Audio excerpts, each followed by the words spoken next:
Here we are. Do a little testeroni here.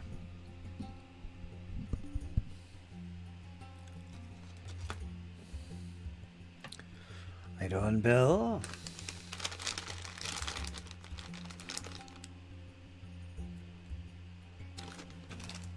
Got another session for us today. Gonna get some stuff painted. Get some stuff put on strips. Clean up some more models. Today I'm going to do some Cossacks. Clean up some Cossacks. Not many of them. I think they're the only cavalry in this corps. And these guys I did yesterday, they're all cleaned. They got to put on strips. I was thinking of using popsicle sticks for these, which I have lots of, but I don't know if I want to use them. I'm so used to using the card. I don't know. Oh. I just don't want them to pop off the frickin' base.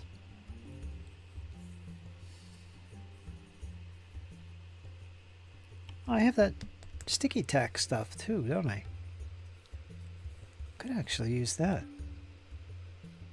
That's what it's for.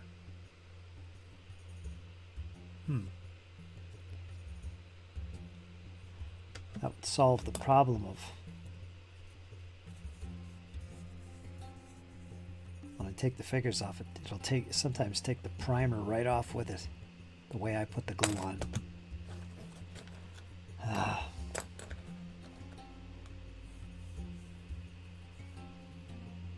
That's a lot of that tacky stuff.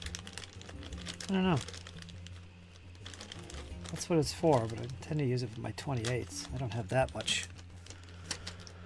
I'll have to buy more. I guess when I buy more of the tacky stuff, I'll start using this. Smarter thing to do, but that's all right. I mean, using these would actually speed up the whole process because I don't have to glue it twice. Whatever. Ugh. I wonder how many guys I could get on there. 2, 4, 1 on each corner. I don't know. Anyway, they're going on their card. These guys are getting cleaned, and then I might do a little painting. Start on the trousers. Some of those troops, which are white. I think everybody's trousers are white. Except for the special ones, like the Jaeger.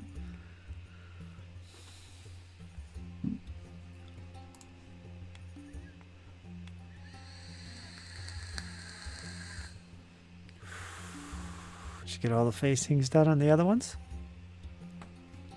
Moving right along. How many guys are in a regiment? I don't think I asked you that. I know you're painting 1,000 of these guys, but how big are the regiments? 12, 24, 36, 42. Oh, coffee's good today. I'm trying to go easy on the creamer. Sugar free, by the way, which means it's poison. It's full of chemicals. Oh.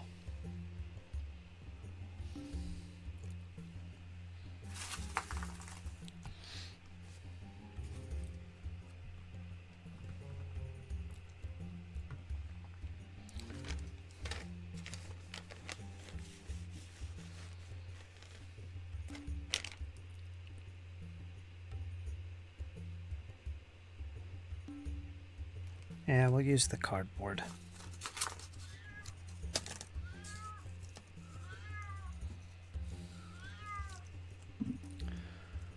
$48, that's big.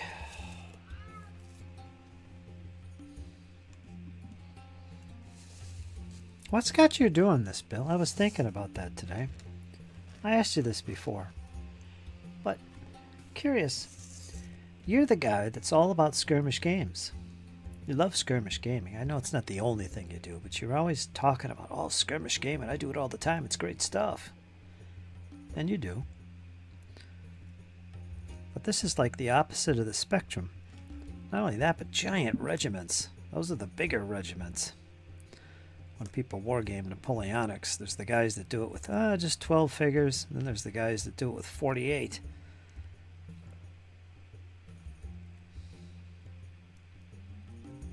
What's got you wanting to do this? I think you told me before, it's because I never did it. I always wanted to do big Napoleonic games. Wait a minute, I gotta get these guys organized. Rifles.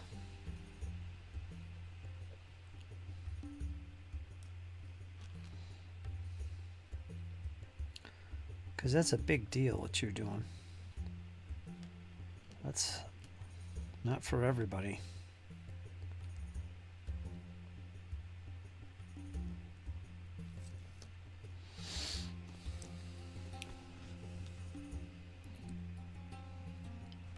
And yes, I remember it's 28 mil. I haven't forgotten that part.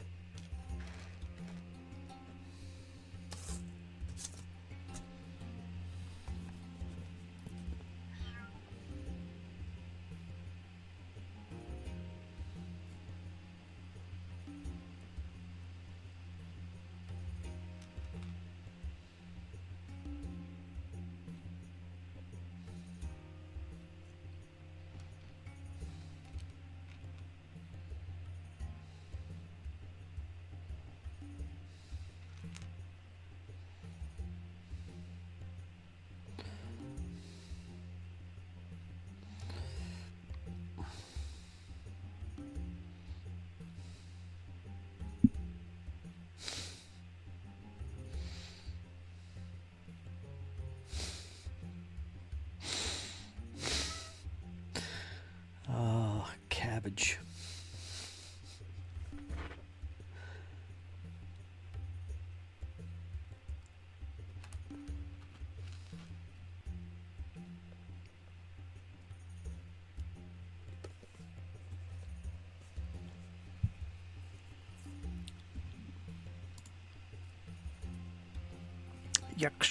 Yorkshire. I've been listening to the Yorkshire Gamers reet.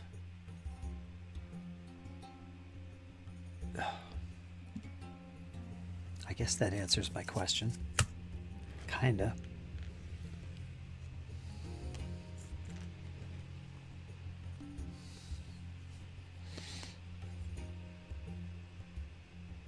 There's got to be more to it than that. Nah, just listen to this guy's podcast. That's your answer? Wow. All right. We'll leave it at that. Keep it a mystery.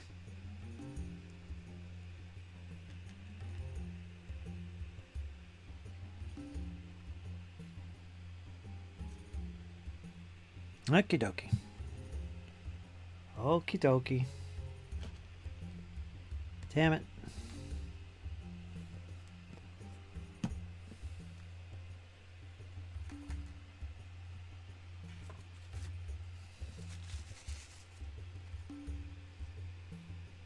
I got glue all over the place.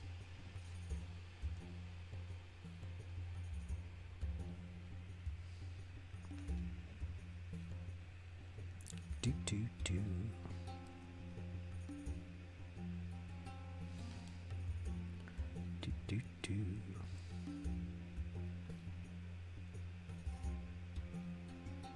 Okie dokie.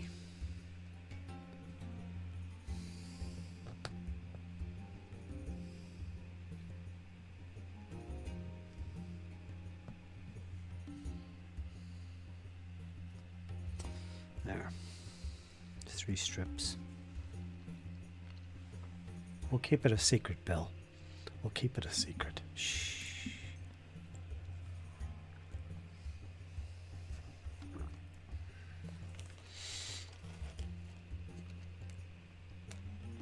While you're doing that, I'm getting more into the skirmish gaming. Why? Because I was listening to a podcast. We'll leave it at that. Okay? We'll leave it at that. Sounds good to me. Me and you can relate, see?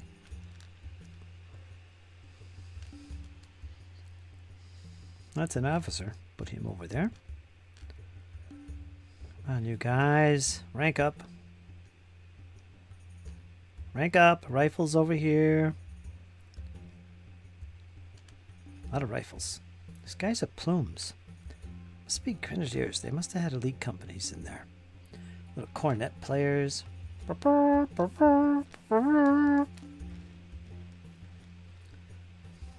Gotta have the cornet players.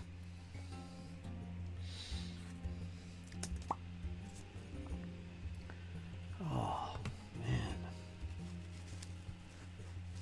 Pace yourself. Pace yourself. Gotta remember to take my time here. There's no rush. It's coming off that last project. I kind of still got that blood moving in me. Let's get these guys on there. Let's hurry up. Come on, we got things to do. No, we don't. All in due time. Let's not make any mistakes there.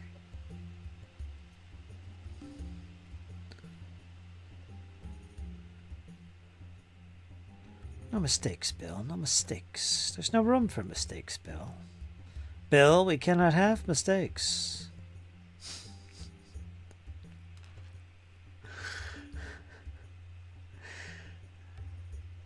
We're not allowed.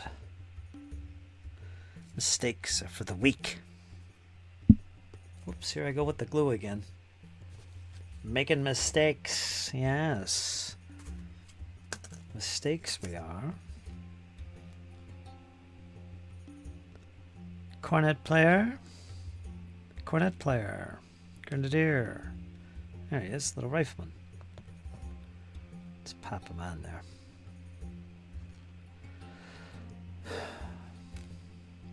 Oh, I'm sighing a lot today. Must be out of breath. I should have did this earlier. I got up too early.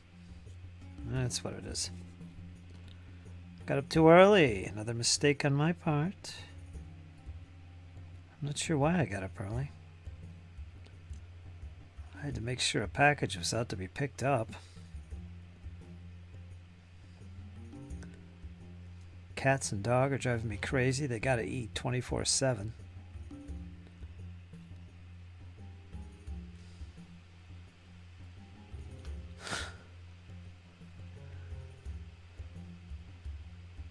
Gotta buy groceries again this week because the first delivery was missing some crucial items. It's just ridiculous. I needed lettuce and I got a head of cabbage instead. Go figure.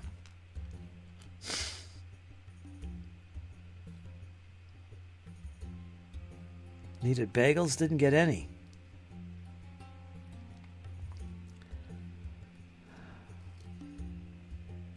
I paid way too much for them too. What else? There was something else. The heck was it? Oh, they're out of dog treats. All the essentials, right? All the essentials. Ridiculous. I needed lettuce. I got cabbage. I got a big 20-pound head of cabbage. How could somebody make a mistake like that? I mean, come on. Granted, it was a dude. Shopping for his girlfriend, for sure. Not me, but his girlfriend. Instacart delivery, you know what I mean. Come on, come on, come on. Yeah, so that didn't go so well. So now I got to put that off till tomorrow. Put it off another day.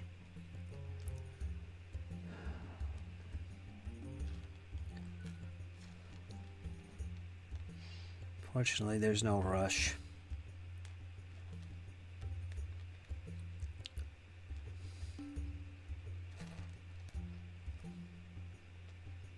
I don't even know what to do with that cabbage.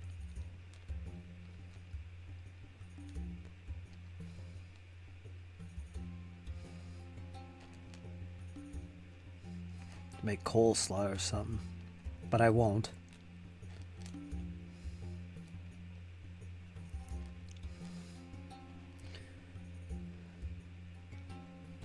But I got refunded, so it's all good. Still, I don't like to waste food, so I guess that's going to go out to the animals. Sacrifice to the gods. Not a sacrifice, so call it gifts.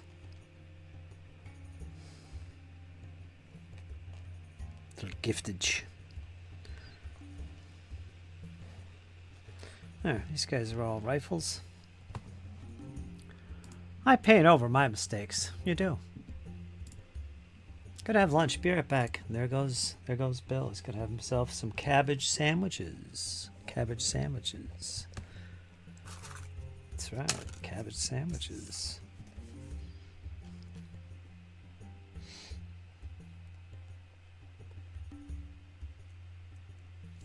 It's a delicacy out there in Arizona.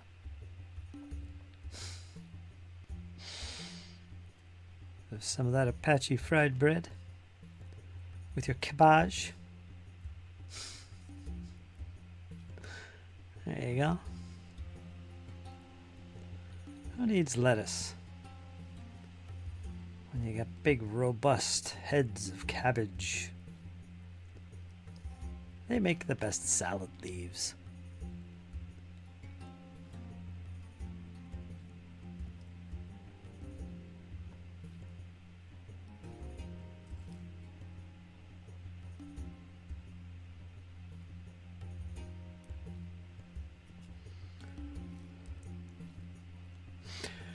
Well, let's see.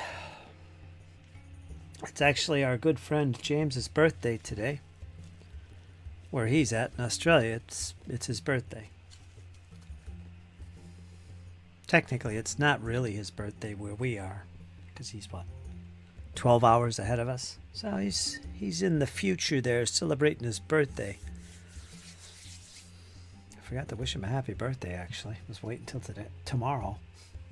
But I better do that now, shouldn't I? He's sound asleep, I'm sure.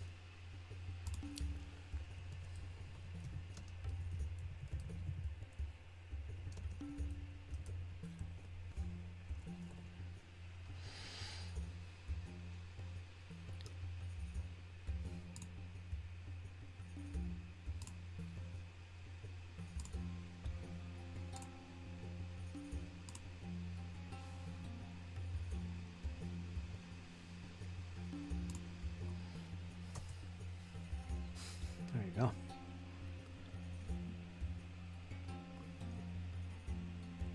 How you doing, Squirrel?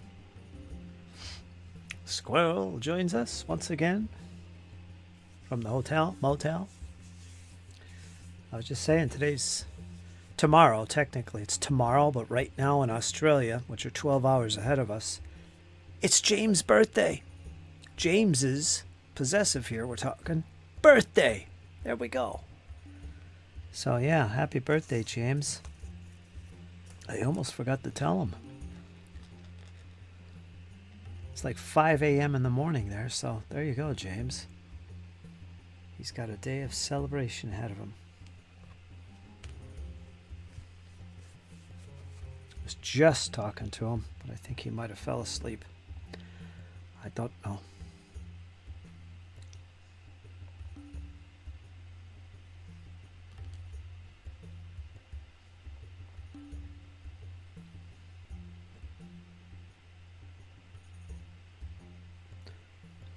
How are you doing, Squirrel? How is everything?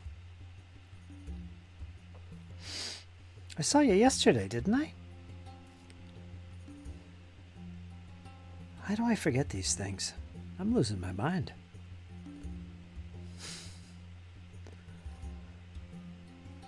I can't remember stuff, man. What's going on? My birthday isn't until March 21st. Spring.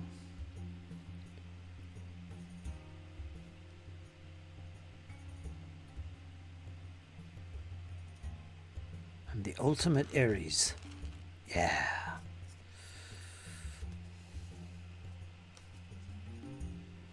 Let's see. I gotta organize these.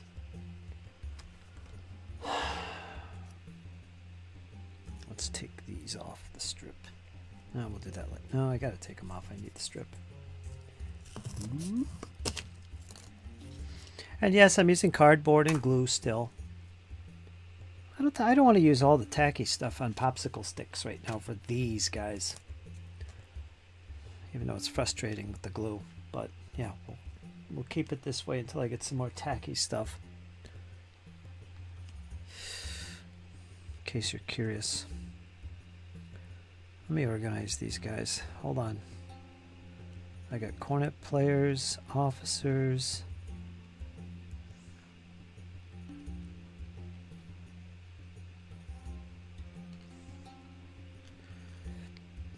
I want to put them on the same strips. I got grenadiers, I guess. There's some kind of elites. I'm sure these are Jaegers. Probably had elite grenadiers in their battalions. So that's probably what they are.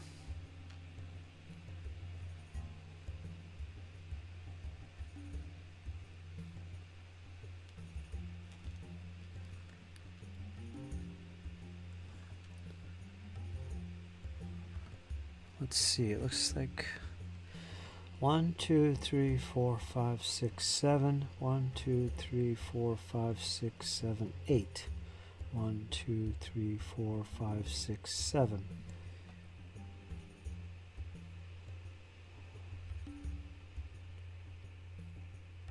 So where did I mess up?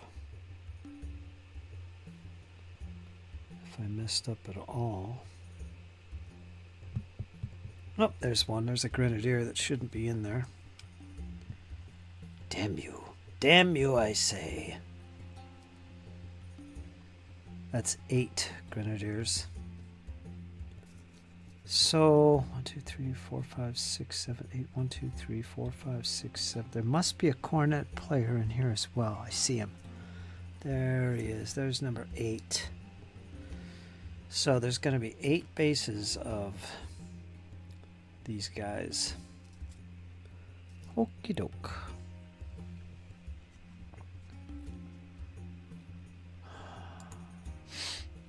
All is well. Steady at the helm. Good, good, good, good, good. Very good, squirrel. There's Bill once again. I've made himself a big old cabbage sandwich. He's all set. Cabbage and fried bread. That sounds about right. I'm grilling some Johnsonville better cheddar smoked sausage. Better cheddar, huh? Okay. No brats today? Brats.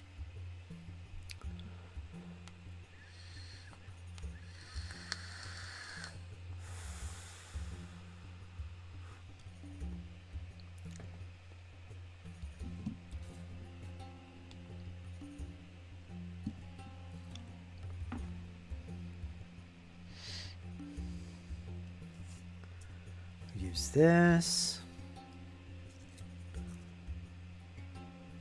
I want to keep these guys on separate strips. Let's see if I could pull that off. Can I use this? That'll work.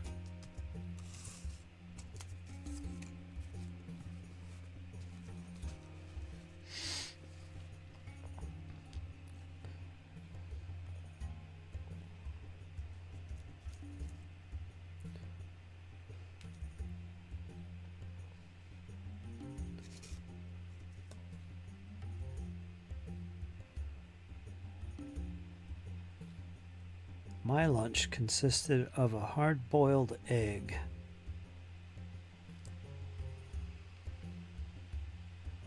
half a banana, and a little bit of low-fat salad dressing. Ranch. Which, yeah, it's low-fat, but it's also full of chemicals, which again means it's poison. But that'll have to do for now. Tonight's dinner will be some ham, salad with a little wheat bread, half a slice of wheat bread, toasted, tomatoes,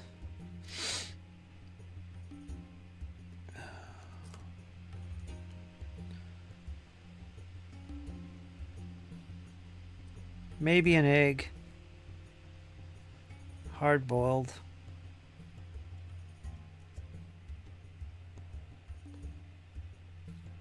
Some albacore tuna. Yes, from a can, which is not good for you. It's horrible. It's full of estrogen in that frickin' thing. So it's not fresh tuna, sadly. So yeah, it's not perfect, but it has to do for now.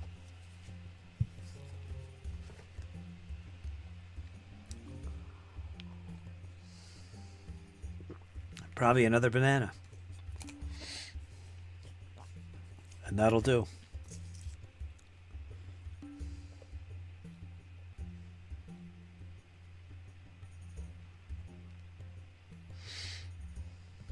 I'm not on a diet or anything. Doesn't take much to keep me fed.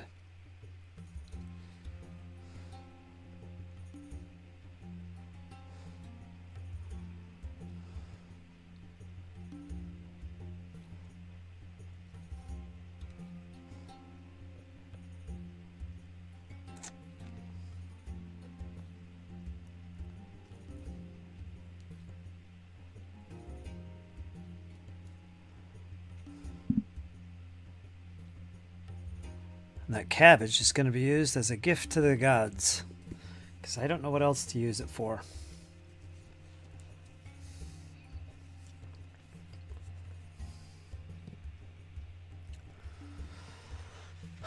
Too bad, really. But still, it's okay.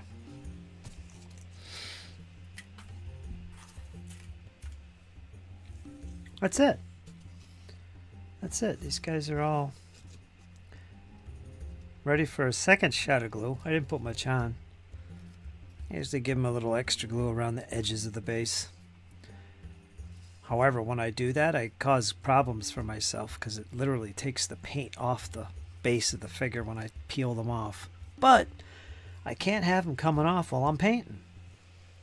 So yeah, the idea of using this tack and stick stuff on popsicle sticks is a much better idea. I'll get some more of that, and in the future, that's what I'll do. So this will do for now. What's this? 2 more normal guys.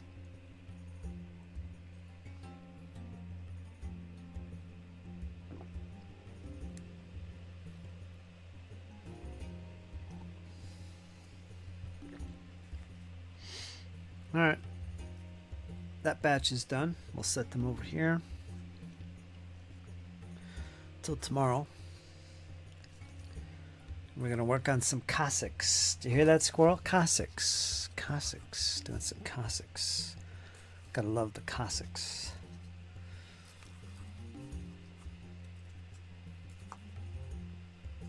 Amazing warriors, but horrible, horrible soldiers.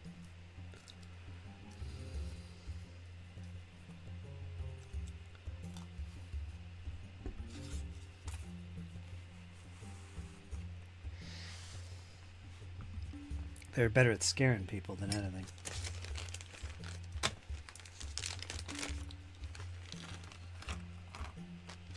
That's not many.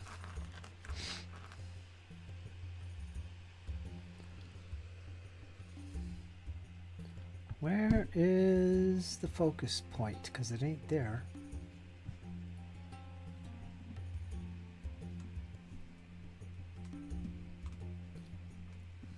Let's fix this. It's not right.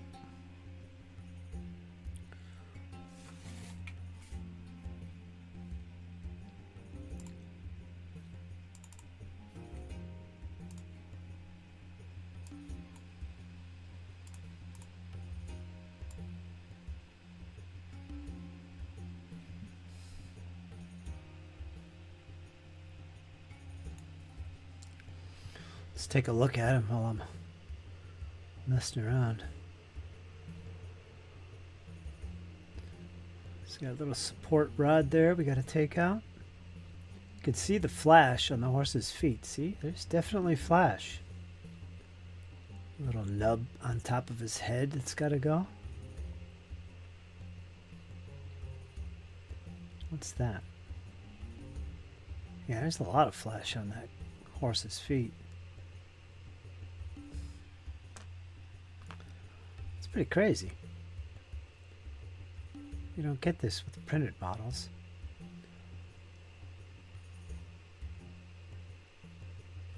But it's the same stuff. It's that resin, quality resin too.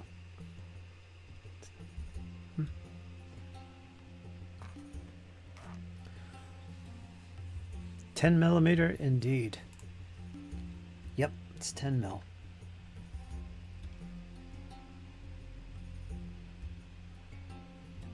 Let me compare them to some 15s and you'll see the difference.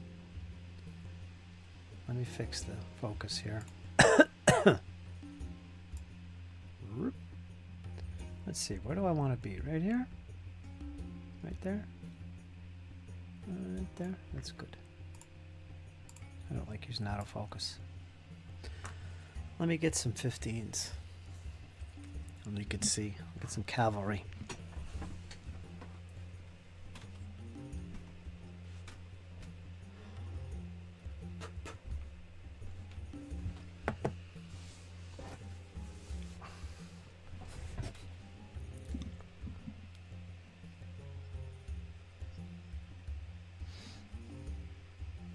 Boy, what a difference. Alright, so here's the 15s. And I'll put him right on the base there. Oh, wow, look at the difference.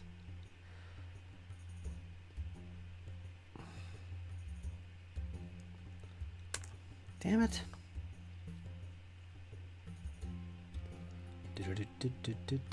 Look how small he is in height. And of course from the side.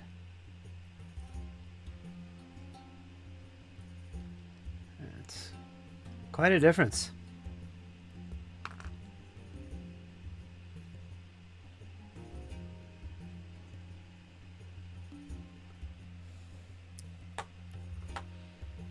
Play some impetus pretty soon.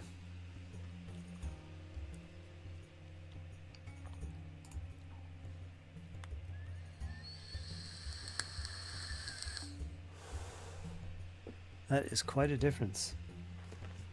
Well, let's get started on these. There's a lot of flash to peel off. Ugh.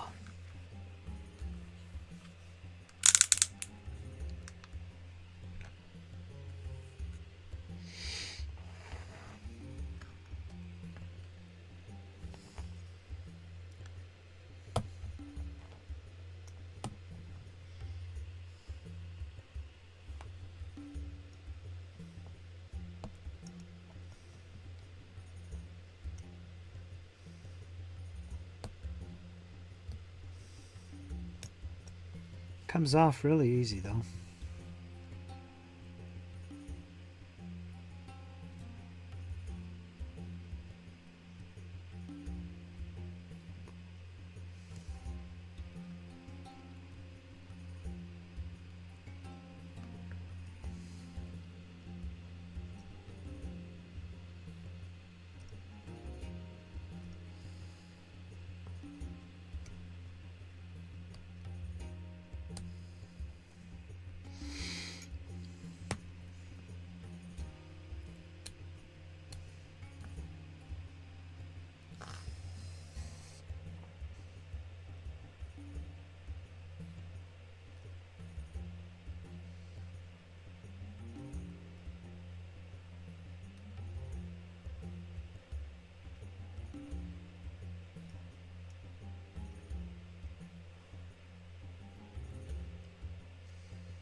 So, got my final book In the Oathmark series, Compliments of James.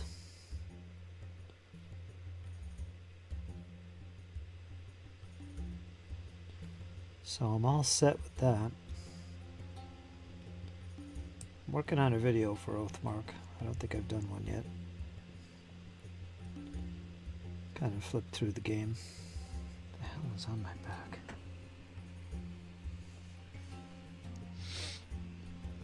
That's one of the videos I'm working on now.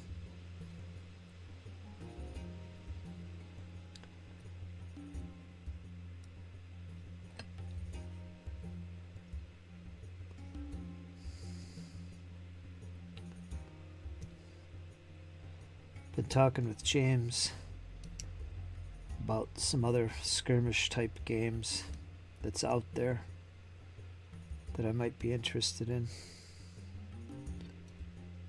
First on the list is Devilry Afoot, just because I love that era. For monster hunting? Yeah.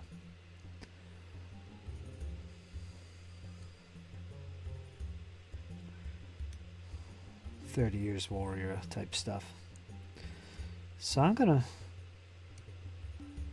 grab that.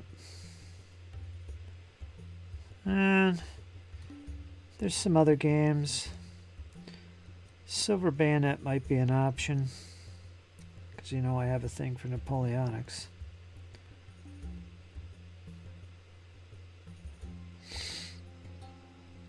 He reminded me of Clash of Spears, which is a great Ancients game. I totally forgot all about that one. I actually had early review copy of that. Fantastic game. I really enjoyed it.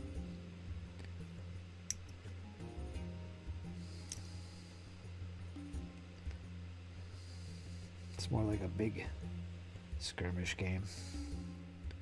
What I'd call a tactical skirmish game, because it uses units.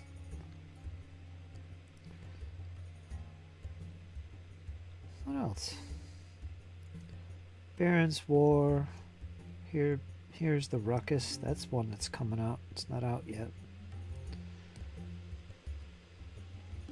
That's supposed to be really good.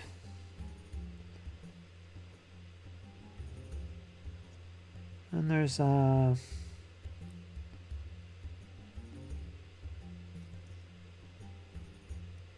what's it called? Forget the Bill Hooks or something?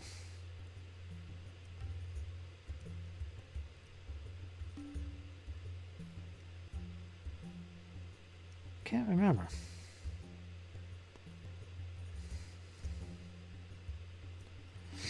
That's another tactical skirmish game. I guess it's a skirmish game. Small battles. Baron's War. We'll see if I get into Baron's War. I don't know. Can't do everything. Just keep my eye open for things. Bolt Action 3rd Edition, which isn't a skirmish game to me. I've got my eye on that too. I've never actually played it. But I've painted plenty of World War II in 28mm. I've got lots of models. So I was thinking maybe that would be a nice little change of pace. Man, this is taking me forever. One model? What's going on here? Horrible flash. The lance looks like nothing more than a pointy stick.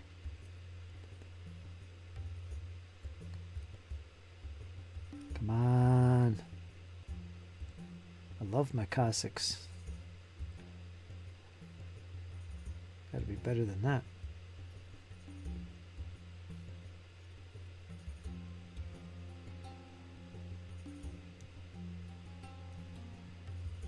Man, that took too long.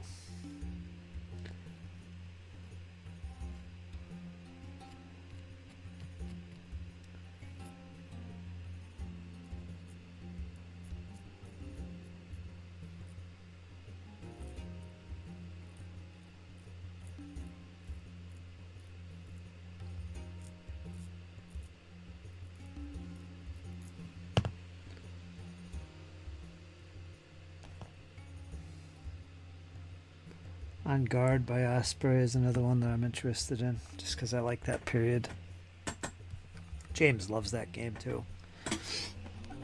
Any kind of Flashing Blades era stuff is right up my alley. I even thought about Blood and Plunder.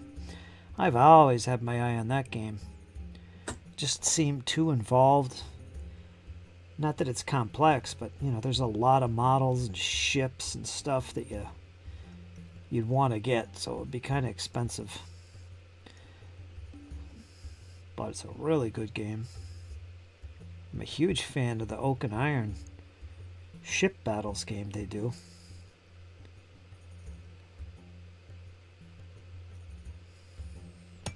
There's one. Jeez.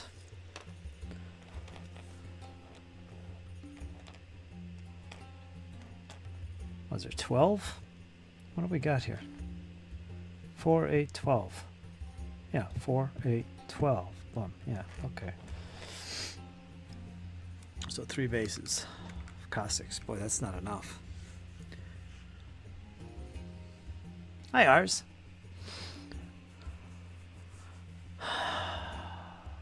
You want to come in, Ars? I'll be glad to go over there if you want. Because I don't see you very often.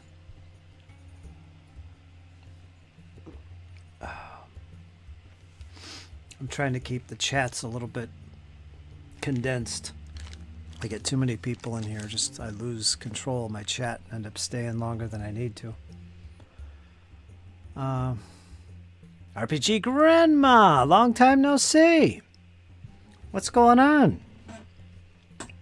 I watch her channel every once in a while. Because you never know when she's cooking up a recipe. Or putting on the karate gi and doing a little kata. That's always fun.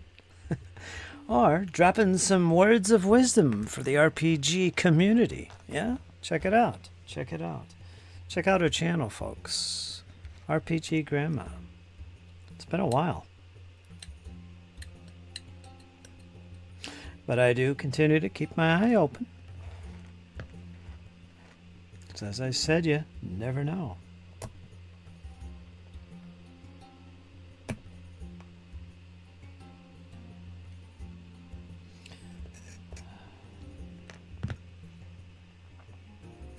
RPG Grandma would actually be great in these conversations because you know what, Grandma? We talk all about food and recipes. I'm always getting these guys to share recipes with me, crockpot recipes especially, because I got my first crockpot for myself and I intend to be using it like crazy this fall. So it's like, yeah, come on, everyone, give me your best recipes because I'm going to try them. I'm going to try them. Something besides plain chili or just pot roast. Let's get some recipes coming in. I've had a few. Let's read a little more chat. Of course, there's Ars, good friend from Poland. All right, Ars, give me a minute. I'll get over there. And Ars will join us for a little brushing away at our minis. Lunch break, working on big 1999 Metal Cyclops. Ooh, Cyclopean Terror awaits. Nice. 1999. Who's the manufacturer of that one? Let me guess. No, I'm not going to guess. I was going to say Rel Partha. That's going way back, but it could be. Could be a Rel Partha classic. Could be a GW. Could be an Airfix. They did one. That's right. You get me, not YouTube advice. Wait, what did you say? That is right. You get me, not YouTube advice. I think I understand that. Gotta be watching out here. I was typing words of wisdom and I can't figure it out. Oh, how to market the channel right. Ah, gotcha. There you go. Oh, there's the squirrel. All right, let me get over there so we can talk to somebody besides me mumbling along here. Let me get this set up first. Where's my Discord cameras? Let's put that up right away. And let's go to Discord.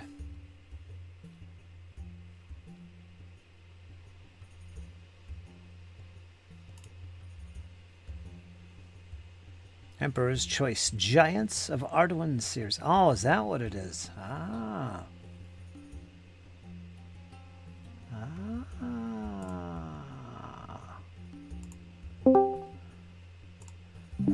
Okay, let me get in here. Ours can hear me, I'm sure. Yes, I can hear you. Hello. How you doing, Ours? Let me get my camera running over here. Make a pop-out chat. All this fancy stuff here. Let's see, start virtual cam.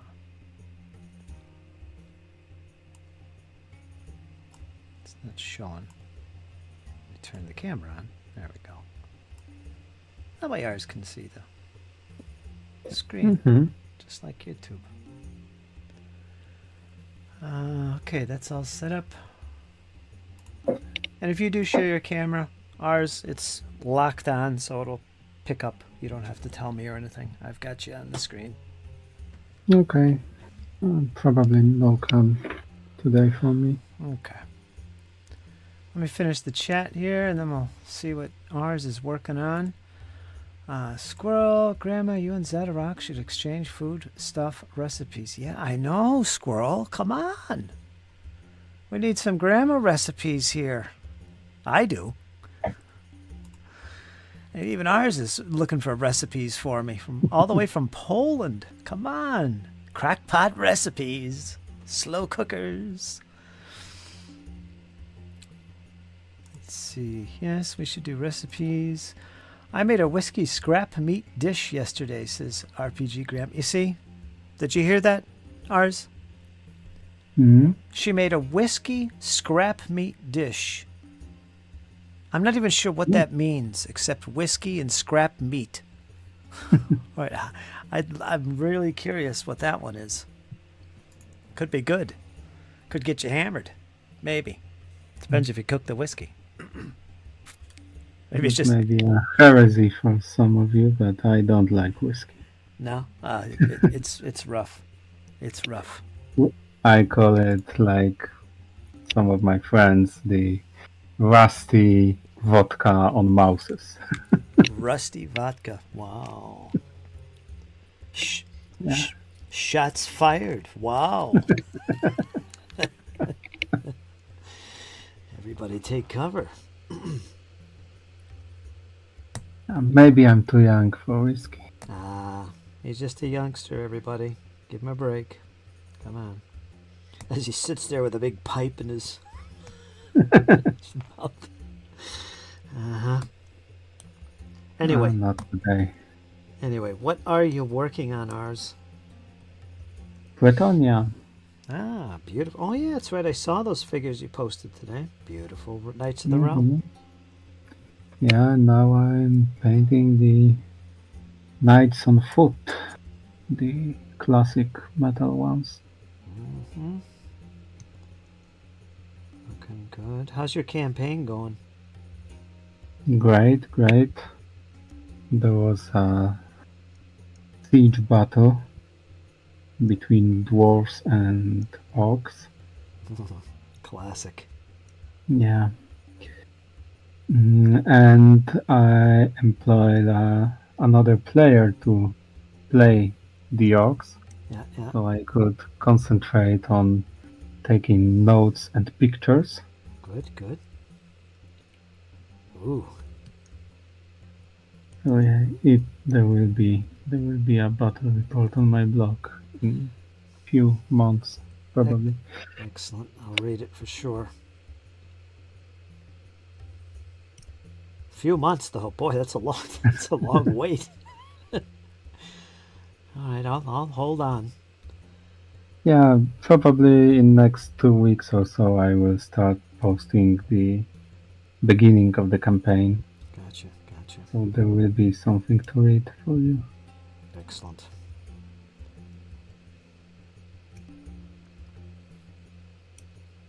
And what are you working on? Well, I finished the French. The 10mm project's done. It got shipped today, so it's on its way. I saw them. Mm-hmm. Beautiful. I'm really proud of those. They turned out really well. Next is, you guessed it, the Russians. 10 mil. And it's the same resin cast models, so these should look even better. Because I love the Russians. And right now, specifically, I'm cleaning up Cossacks. 12 of them. That's it.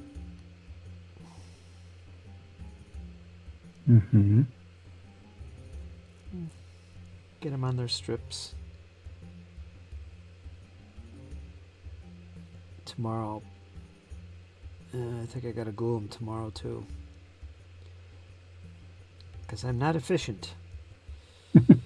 Gotta spend 2 days gluing models to a strip of cardboard. Yeah, it's pretty crazy. It doesn't bother me because I got so many other things that I do in batches that's okay. It's not like I'm doing nothing. Gives me something to do tomorrow. But that's where I become inefficient, see? Everyone has its own style of working. I think I'm just stubborn. Not sure what it is.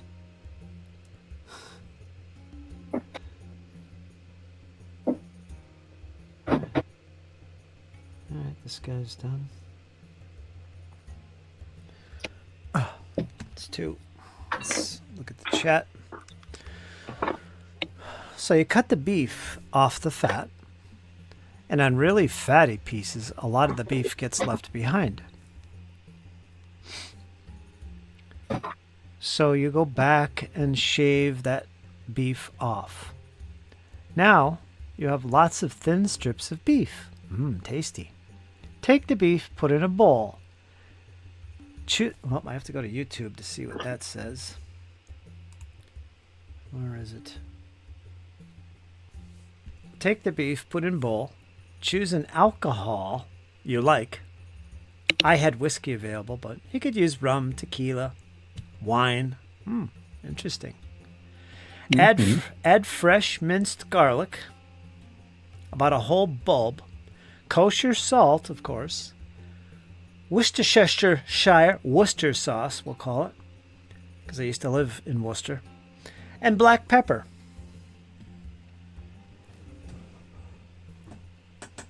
What do you do? Fry that up? Give it the old fry. I like the strips of beef. Saute and eat. And don't forget to eat. Well, that's pretty simple.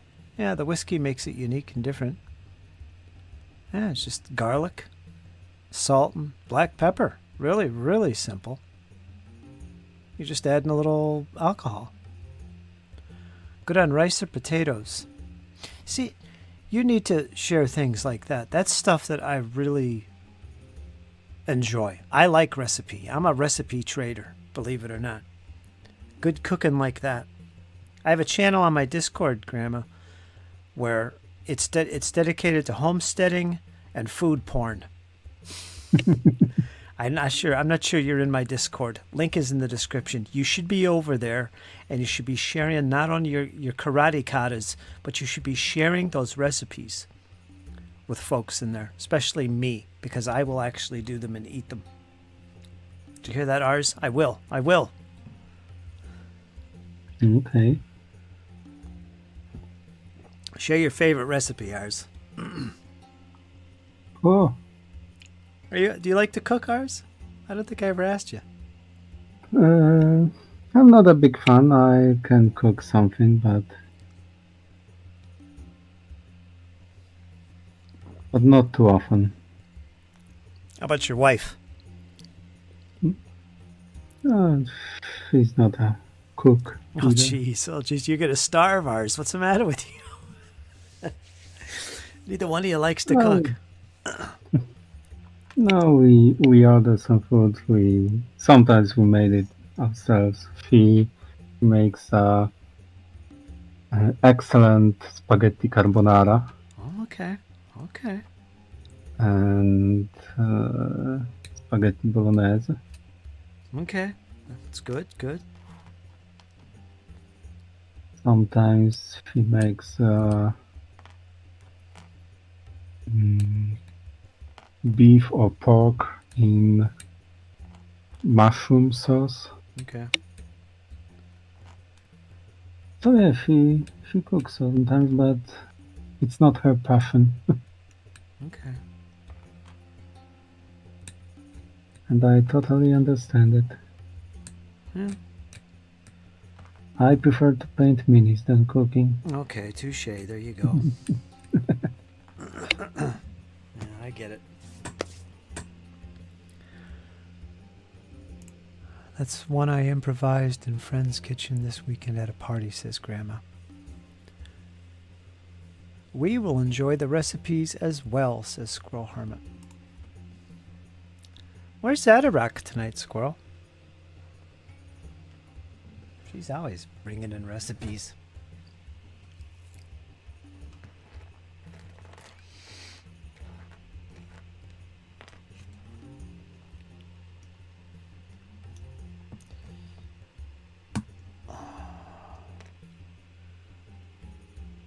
If all goes well, I should have my garden started next year. If all goes well.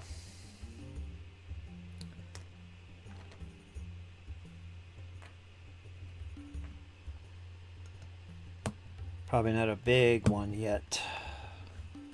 It's going to take a little time for me. So I got so many other things to do here in my abode. There's Iron Man, another recipe connoisseur. Crossa Collection, how you doing, my friend? Haven't heard you in a while. So there you go. We got Crossa Collection in the chat. Iron Man having the last cucumber sandwich of the season now, and a beer. So says Iron Man. There you go. Cucumber sandwiches.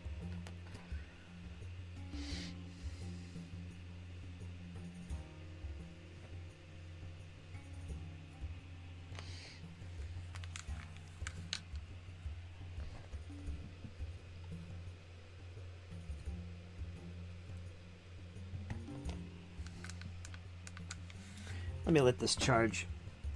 Oh.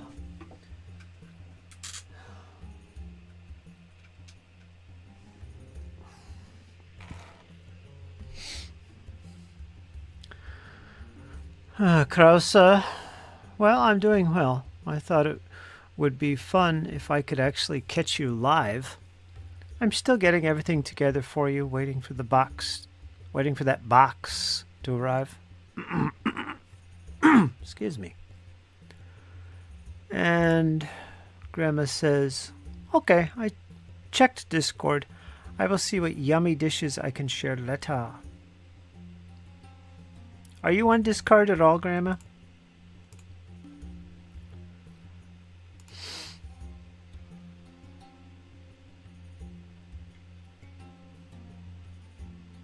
I hope my link to my Discord channel still works. But it's in the description.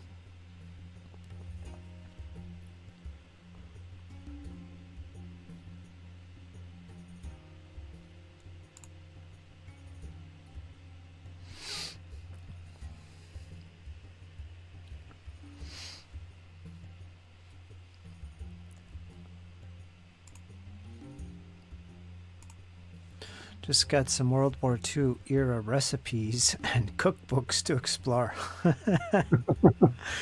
That was interesting. World War II era recipes. Yeah, that'll be cool. Well, I heard carbonara, spaghetti carbonara is a World War II recipe. Is it? Yeah. It's not an Italian dish. It was basically made by a cook in Italy, but from American rations for U.S. troopers Hmm. over there. And the first recipe for carbonara was published in early 50s in Chicago. The Okay. first Italian recipe was published a couple years later. So yeah. Gotcha. Interesting.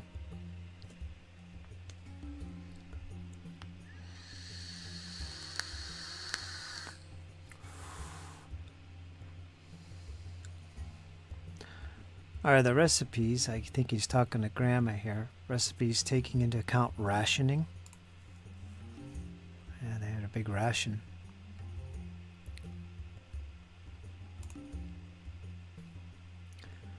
Krausa? Hope to get it off soon. Package. Leave back for Deutschland mid-November.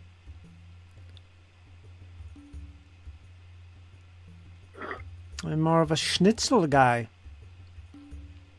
As am I, honestly. There's Zedarock. Hello, everyone. Servos, I'm here. Arn. What does that say? Arn.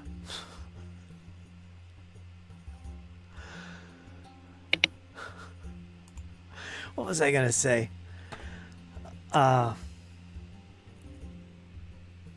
Schnitzel. Yes. Where is my books? Oh. So, I got my final book in the Oathmark series. The one, what's it called? Oathbreakers. So I got all the books, the expansions, got the main rule books. So I'm all set. Again, thanks to James for Oathbreakers. But I'm all set with that. I'm going to make some videos, I think, on it. Also, and you know this too, Ars, I think you do. I'm getting into Warhammer Fantasy Roleplay 4th edition. And I just got the rule book a few days ago.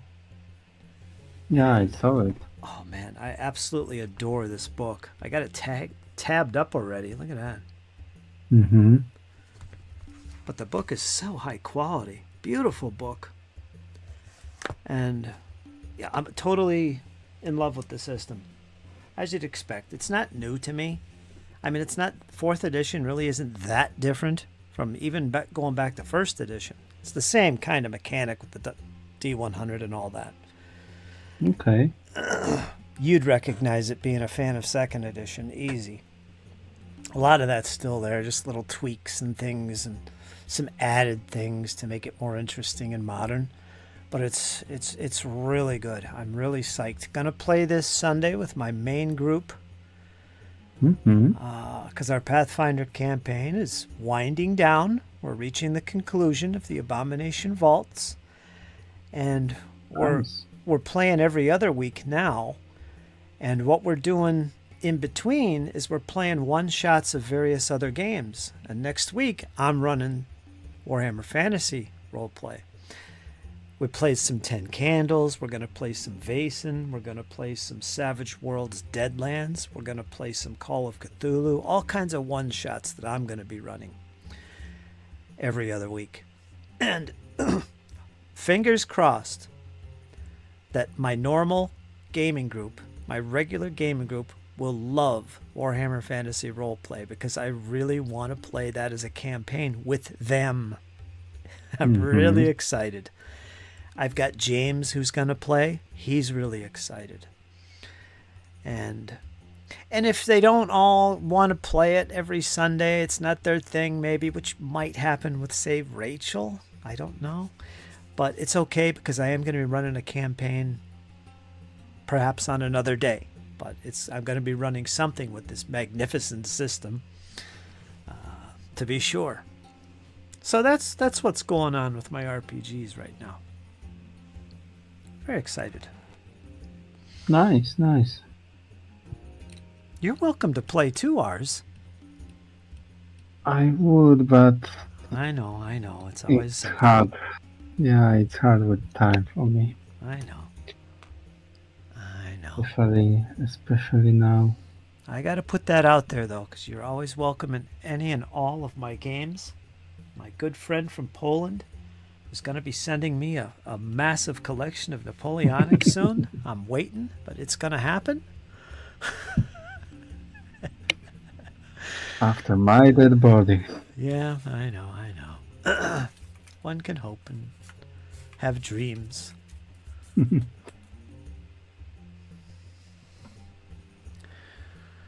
Sadarak. Let me go up a little bit here. World War II changed how we shopped for food and recipes, says Grandma. Some are British ration recipes. These books that she found, Grandma's talking. Zadarak says, I will get to work on the crock pot recipes. Yep, Zadarak pulling her weight. She's getting those recipes ready for distribution.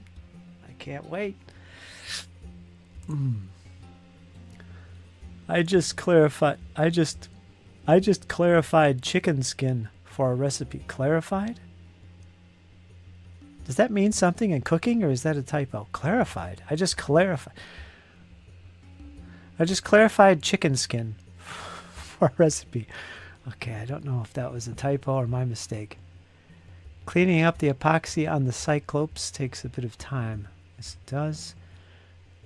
Crockpot cooking, yum. Squirrel says there's a great German restaurant in Huntington, West Virginia. That's where Kyle lives. Every time I work in the area, I dine there at least once. Right. Iron Man says, shopping during the war in some places, at least here in the States, requires you to duck shots and bombs. Well, maybe not the United States. I shop that way sometimes in Detroit, says Iron Man.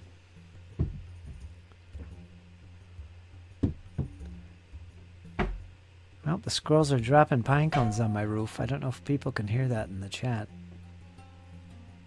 Yeah, I heard some noises.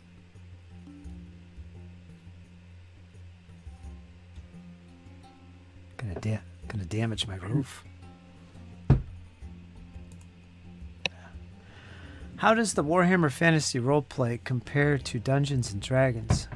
Vastly superior. Enough said. Well, Yeah, that's my opinion. it's true. It is vastly superior in so many ways. Compared to 5e specifically, it's I would say it's a crunchier system, but at the same time it's very intuitive. So in other words, once you learn the system, it's like, oh my gosh, this is easy.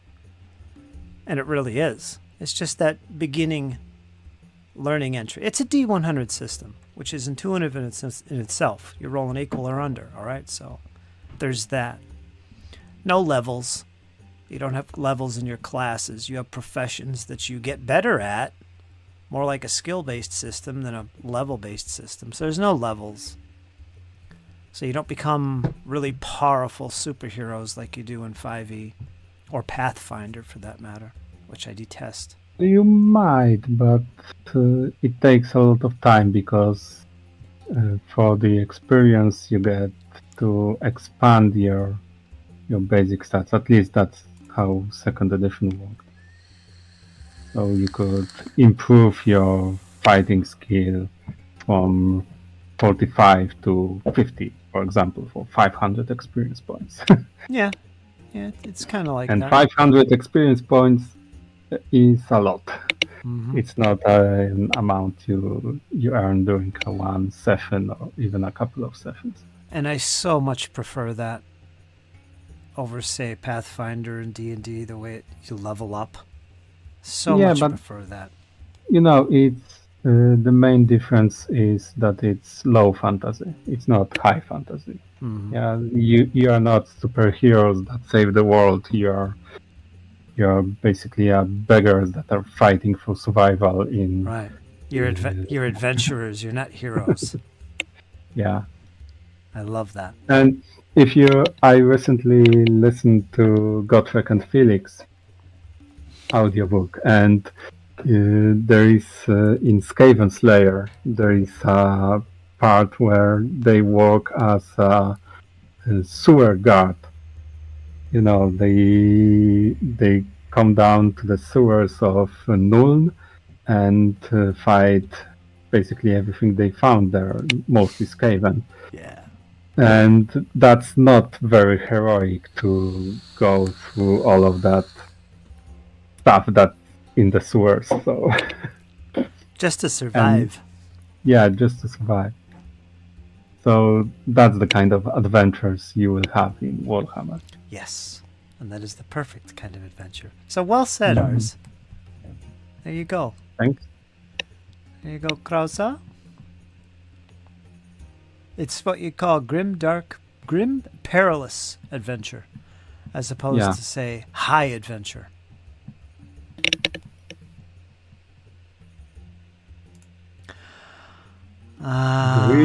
Grim World of Dangerous Adventures, it says on the second edition rulebook. Mm-hmm.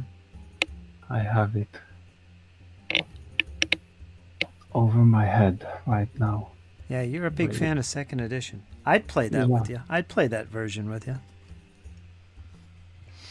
And I have 8 expansions. Wow. Let's read. Clarified equals boiled down. Okay, so it is legit. I didn't know that, obviously. Clarified by Squirrel. Thanks for that, Squirrel. I didn't know. I ended up with fried skin and pure chicken fat for cooking. Used it in a recipe. Oh my gosh, so good. Iron Man says, a cleric in my 1E AD&D game cast sticks to snakes. No information what the snakes were and no regular snakes in the monster manual. Those were the days. Yeah. Grandma says, now I have to get more chicken skin and fat saved in the freezer to do it again. I'm with you on that one, Grandma.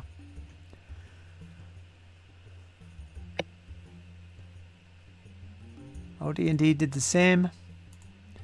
Krausa, I'm interested. My daughter likes D&D. I like Frostgrave, but would be interested in trying something else. Don't RPG much, but would get into it if it was not so daunting. I'll get the book. Yeah, grab it and have a good read of it and tell me what you think, man.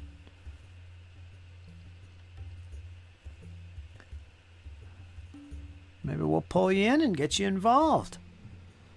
Because I am going to be doing some of this stuff, this madness that is Warhammer Fantasy Roleplay, FRIP, whatever you want to call it.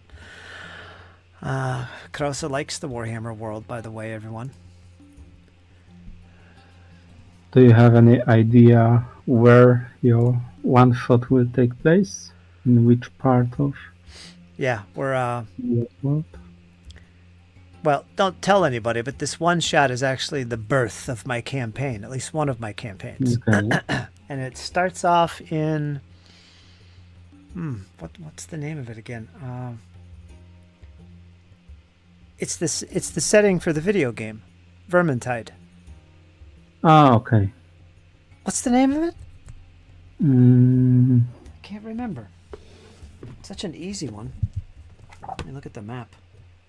Helfstadt? No, not Helfstadt. I don't remember, but I know.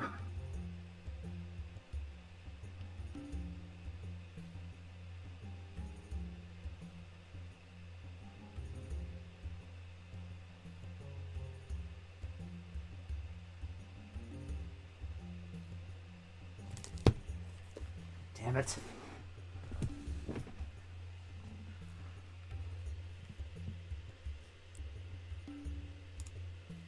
Well, I'm going to find out real quick in the background here.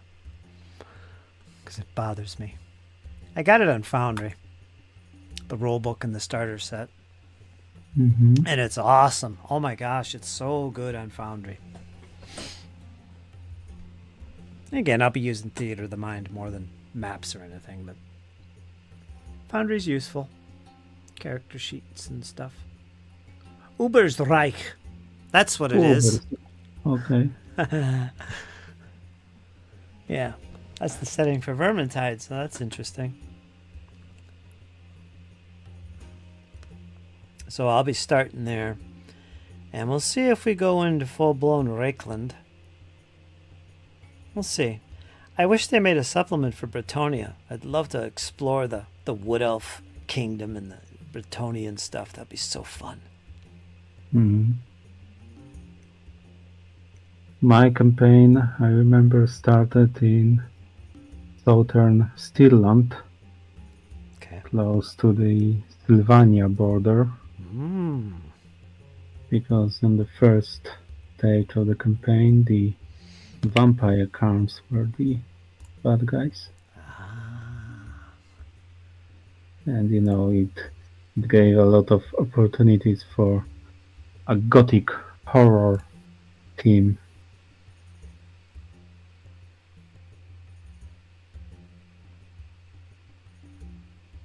But there is so many places to explore in Oh, there the is. old world.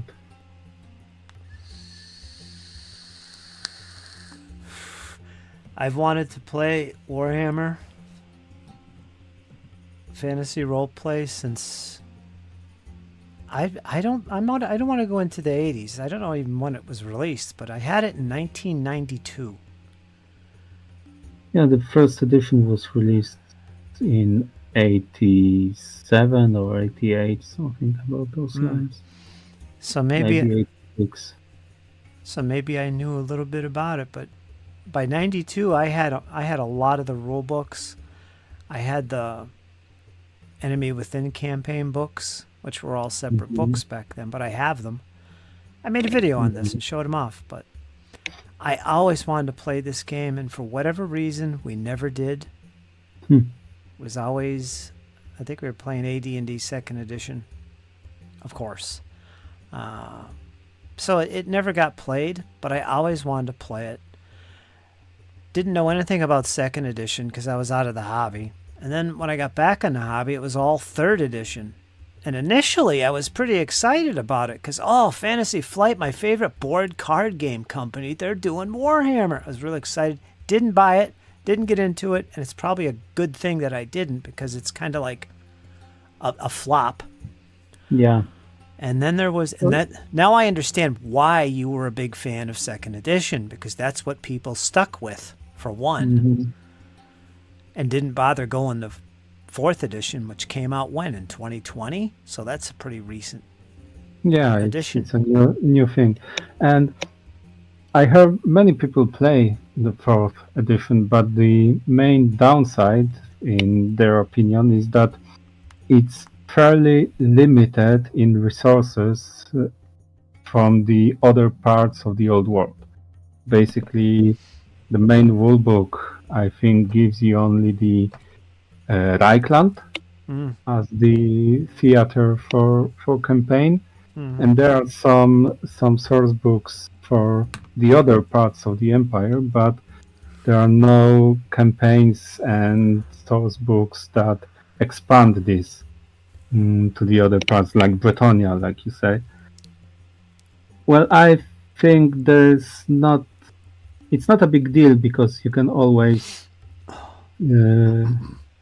create your own stuff if you know the world and the rules, but it may be a little challenging if you don't have, for example, the rules for Grey Knights or other stuff that you may meet in the Warhammer world that is outside of the Empire.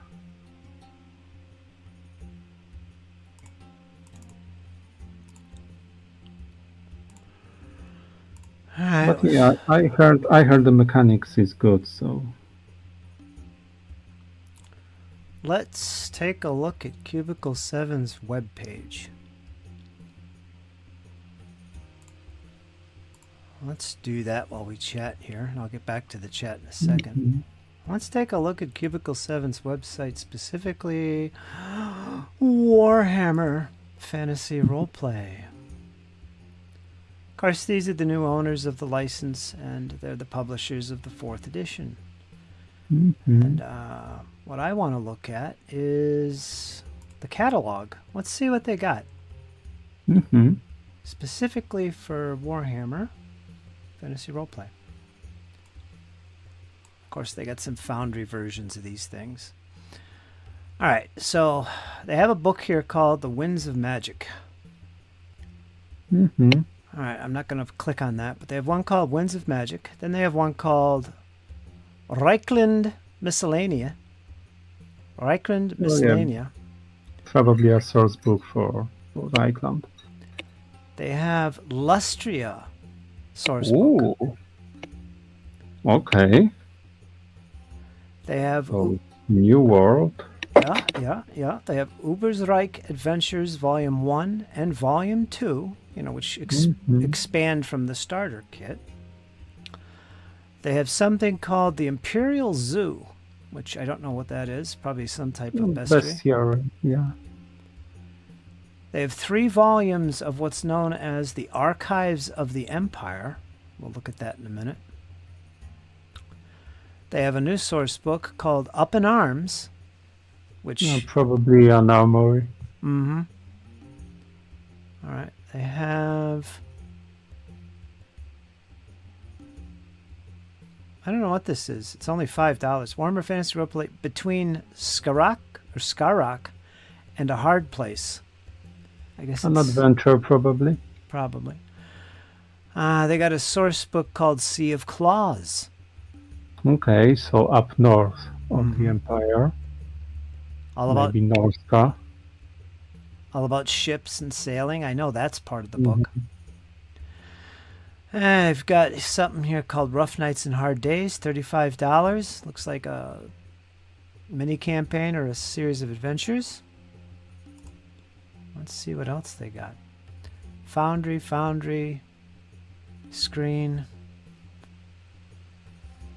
And the Enemy Within campaign, Volume 1, Volume 2. They have a companion book if you're playing in the Enemy Within campaign. So that's a whole campaign in its own right. The Enemy Within, it's called. So it's a series of volumes. Yeah, it was a campaign in 1st edition, I think. It's a famous campaign. Yeah. Here's one called... this is part of the campaign. Death on the Rake. It's a part of Enemy Within. Okay. Fancy covers. Volume 3, Power Behind the Throne. That's Enemy Within. And I guess each of these books in the Enemy Within series has a supplemental companion book to go along with it for players, I guess. Here's a supplement called Middenheim, City of the White Wolf. Good. My favorite. Volume 4 of The Enemy Within, The Horned Rat.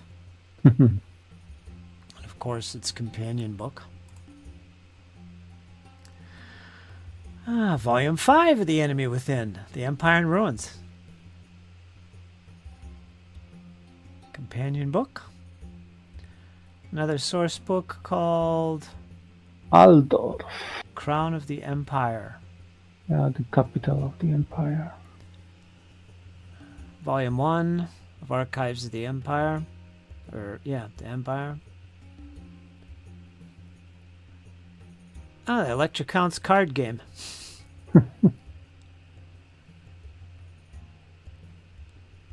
Let's see if there's any. So they got some source books, for sure, outside of... Well, two of them anyway.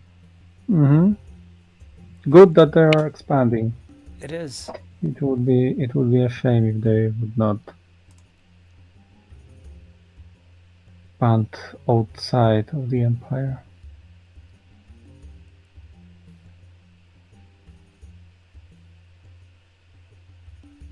Player Journal.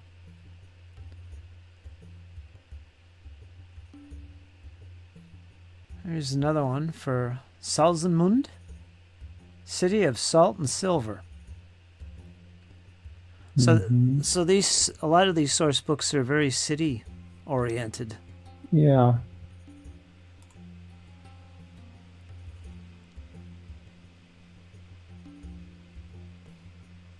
Tribes and Tribulations. I guess this is an adventure thing.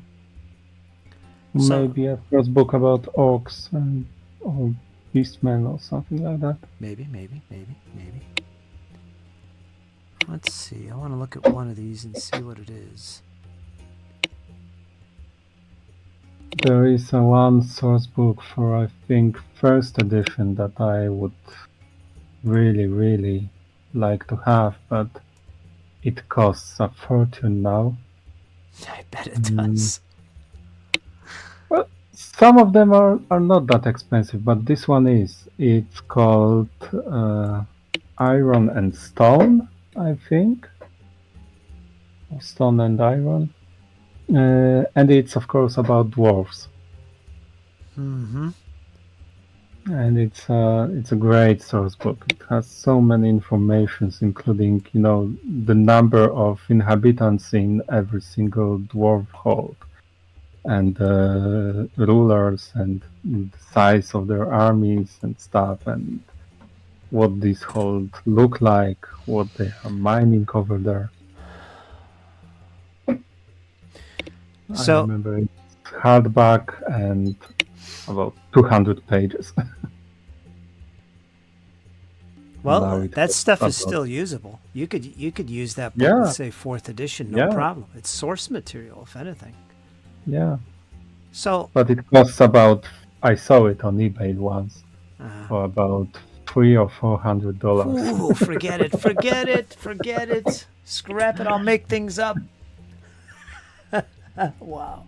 I have it in PDF, so Now. you can find it online. But Sure you can. There you go. to have a physical copy is my dream.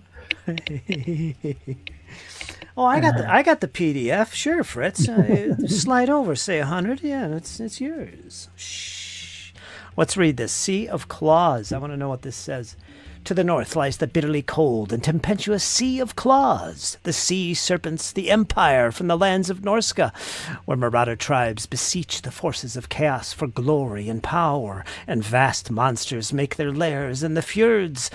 The coastal provinces of the empire, desperate to escape the stranglehold of Marienburg, scramble to construct mighty navies and sea defenses. Sailors, explorers, pirates, and wreckers all rub their hands in thought of the wealth to be won. But whilst the life on the ocean waves can reap great rewards, the risks are greater still. Sea of Claws is a guide to adventuring on the seas of the Old World. 160 pages. A trip around the coast of the Sea of Claws, from the marshes of Corone to the blighted shores of the Troll Country, to the frozen territory of the Bjornlings. A guide to manning an ocean-going vessel, ship-to-ship combat, and new approaches to trade. A bestiary of sea creatures from the diminutive... What is that? Gim crab? To the colossal black leviathan. The seafarer class, or profession rather, it says the seafarer class, which includes 8 careers for those who live on the ocean or by the coast. Rules for exciting events, worthwhile endeavors, and deadly encounters during long sea voyages. Information on the cult of Manon and the worship of Stromfels. Famed seafarers such as Ark Sea Lord Risk Iron Scratch, Wulfric the Wanderer, Jago Roth, and Long Drong, D-R-O-N-G. Long Yeah. and his Slayer pirate. There you go. Providing profiles for these great captains and guidance on how they might influence adventures. Sea of Claws is the perfect starting point for a new campaign set in the high seas, or the ideal book for those interested in taking an ongoing campaign out of the Empire and to distant lands across the seas. So that's an idea. It's only 160 pages, but it's something. Okay. So yeah, they got some stuff. Can you tell me that if there is in the main rule book something about other races, for example, some professions specific to other races than humans? I could look. Because I remember why I stick with the second edition is that I heard that you cannot create a character other than human in. I do know off the top of my head, I know that you can play ogres, and I would imagine other races as well, because they're giving out ogres and stuff. I don't remember what they were. They mentioned a few of them, but they're actually in those supplements that we were reading. So that's where you'd find them. The core rulebook. So I imagine it does the same with professions as well. But Okay. the core rulebook, I think, is just, it's only the halflings, dwarves, elves. You can have higher wood elf and humans. And the careers, I haven't gone through every career, so I don't know what to tell you on that. They all look human-esque that you'd find Okay, in the Empire. but you can create a dwarf or elf, yes? Yeah, Okay. definitely. Why, second edition didn't let you? Well, in second edition, you could, of course, and you had specific professions for dwarves, for example. You could be a slayer, you could be an iron breaker. Yeah. For the elves, too, you could be a war dancer, and the aristocratic high elf All right. ambassador, I think, was the profession. All right, so they have the career of Slayer, and it's for dwarves only. Mm-hmm. They have. Let's find some more exclusive ones. There's Slayer. Okay. Pit fighter, guard, knight, witch, cavalryman, racketeer, thief, grave robber, which is open to halflings and humans, outlaw, charlatan, fence, wrecker, bawd, smuggler. Yeah, most of these professions seems the same, and they are probably the race agnostic. Mm-hmm. But yeah, if you can be a slayer, it's good. Yeah. So okay, I was wrong. Someone told on Polish RPG group that you cannot create a character. Huh. Other race characters, only humans and halflings. So. Watchman, advisor, rat catcher, of course, townsman. Yeah, the Slayer is very unique. I'm glad it's in there too, actually. Mm-hmm. Nun. Be a nun. Most of the dwarf players would like to be a Gotrek at some point. Let me get back to the chat here before I get accused of ignoring people. Midnheim. Oh, I was wrong, says Krause. Ars Belli, do you know about Zweihander? Zweihander. Zweihander.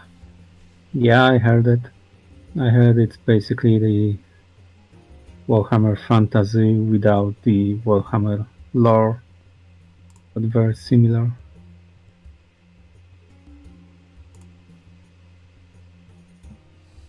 I love Grimdark.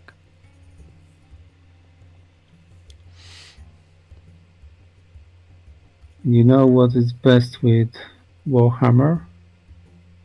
The roleplay? What? If it happens that there is a battle in your campaign, Yeah. you can play it. Yeah. Miniatures and Warhammer fantasy rules. Yes, you can.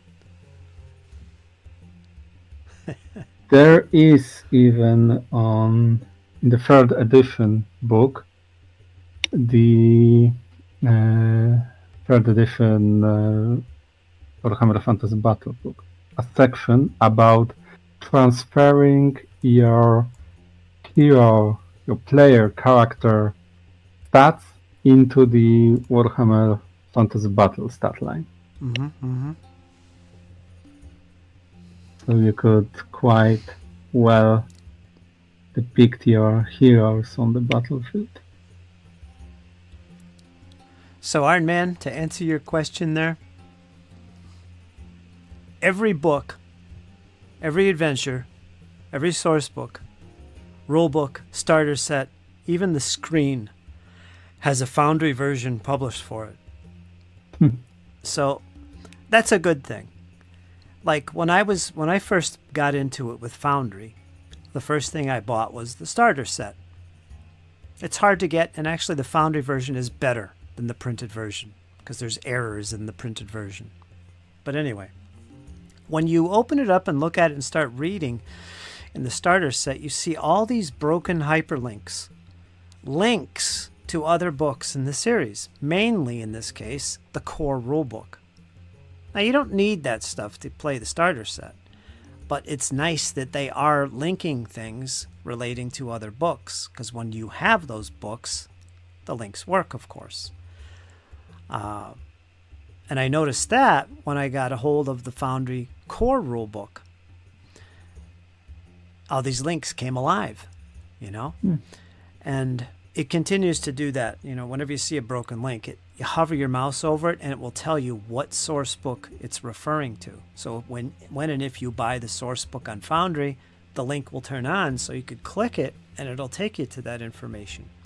So yeah, I think that actually is thinking ahead and it works great. And the Foundry integration of the game, I think it's at least as good, if not better, than what they've done with Pathfinder 2e.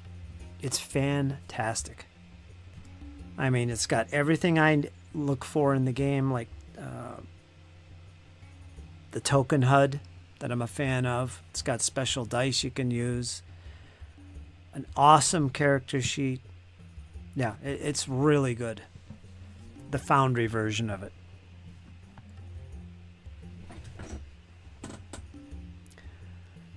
Dwarf stuff is always expensive, it seems, says Grandma.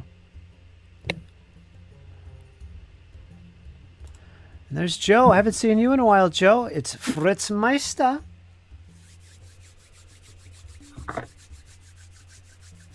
There's Joe, all the way from Deutschland.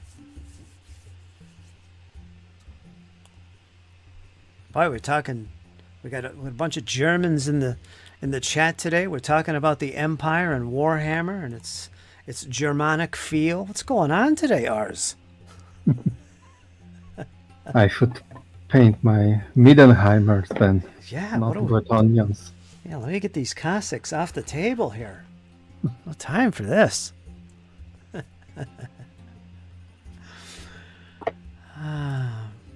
It's been a while indeed, says Joe. How's it going? It's going really good. Really good. Just got off my little vacation for 5 or so days and got a ton of new games. My filthy hands are wrapped around right now. I'm really excited. I'm pumped to start painting again. Here's something new that some of you haven't seen yet, but here's my little paint station. Look at this thing. Look at this thing. It's made out of MDF, and it was sent along to me by a good friend and supporter of the channel, John Longshore. And he sent this to me years ago. And I never put it together. And the reason was because these things right here, they have some parts that go on the top of it. Let me grab one of them. I don't have it here now. It's like a horseshoe. And there's 2 of them. One is smaller than the other. So what you do is you slide a base of a particular size into this little setup it has, and it'll hold the miniature in place. Which means you got to have these in different sizes to be able to use it. So I never used it. It was too big for the bases I was using. It wouldn't hold my miniatures. But I went and bought a bag of 50 of these things. Get them on Amazon for like $10. They're 1-inch square blocks. Good for terrain and also good for painting. Look at that. Mm-hmm. And to go along with that, I bought some of this. And any of this stuff will work. I bought the Elmer's one. It's called Tack and Stick. And it's just a tacky putty that you put on there. And keeps them in place while you're painting. It holds it solid. You have to peel that off. But that got me thinking. Hey, I can use this. Just put the putty on here and put the figure on.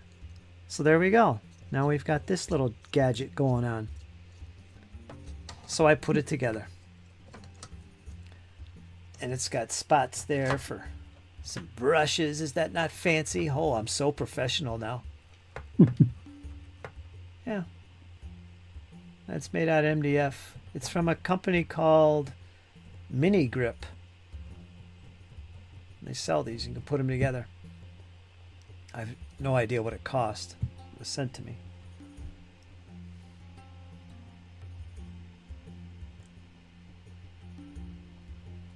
Yeah, I have some valves for paints and some organizers from MDF from a Polish company called Hobby Zone. It really helps me to organize my quite small workplace. Mm-hmm. Yeah, I feel professional because I never used something like that before. I always held the miniature with a card base or something and did it. So I'm old-fashioned, I guess, but I feel like I'm in the big league now, up there with ours. Look at this nonsense. Squirrel Hermit does this too. I never did. Well, I still don't have a miniature holder for painting. I use basically the base of the miniature and sometimes a cork from wine. Mm-hmm. Yeah, I always thought that. Even these things, especially the craft paint ones, you can use these. Put the miniature on top. Mm-hmm. Old bottles. I've never done that, but yeah. So many things around you could use. I just went and bought some little blocks. James put me onto that idea, so yeah.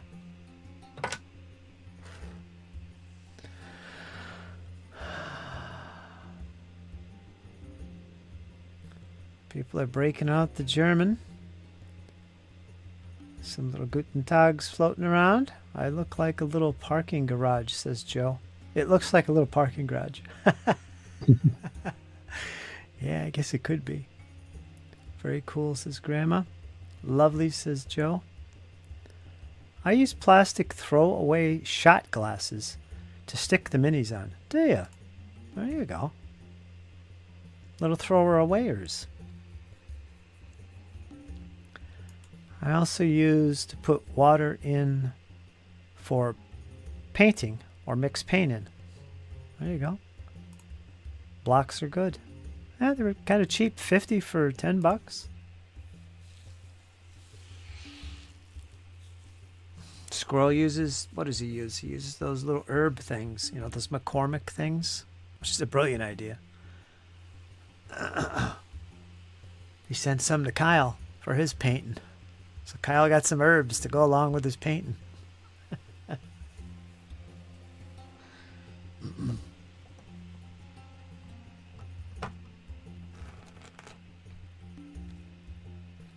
Got my League of Dungeoneers Kickstarter in as well. Oh, and this is an awesome game. I'm not going to go into it here, but it's huge. I spent all day sleeving cards. And yeah, I'm really excited about that too.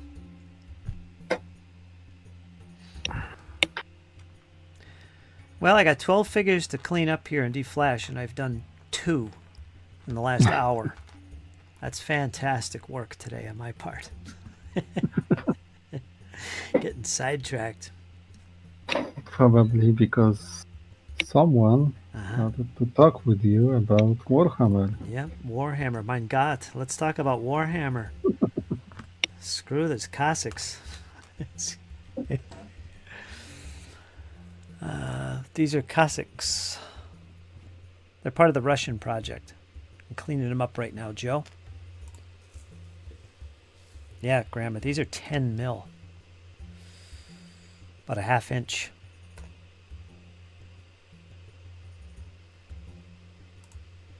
Squirrel says the holders I use are the glass spice grinders. I like the weight of them. There you go.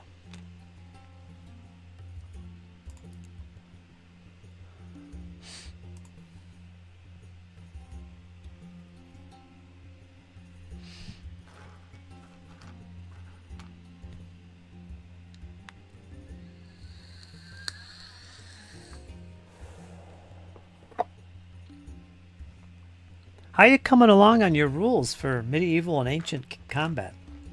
The translation. Did you ever finish that? Almost. Almost. It's almost finished. Well, you take your time. I'm not rushing you. You're probably just as excited to share it.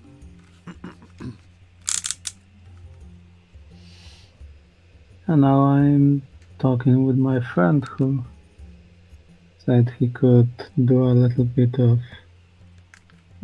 editing and, adding some textures to the pages and stuff. So maybe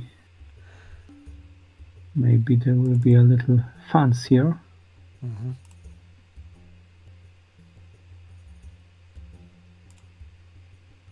But we'll see. I have to sit for about an hour or 2 hours to finish editing the translation.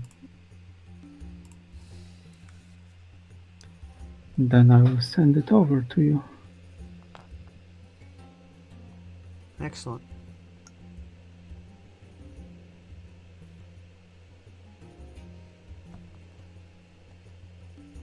But in the meantime, I created another rule set. You did? Well, basically I took my medieval skirmish after watching the Three Musketeers. As you do. And I worked a little and basically copy-pasted everything else. And there are rules for 16th, 17th century personal combat, like in Three Musketeers. I like it. I like that era. Well, I don't. Yeah, but But you made the rules.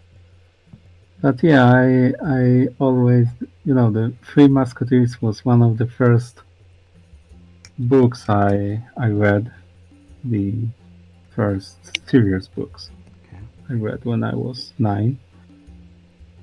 And that scale and that theater, that, Western Europe,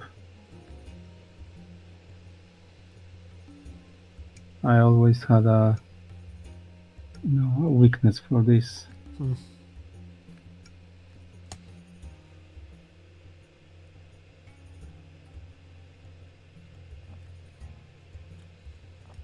So yeah, I ordered a bunch of miniatures.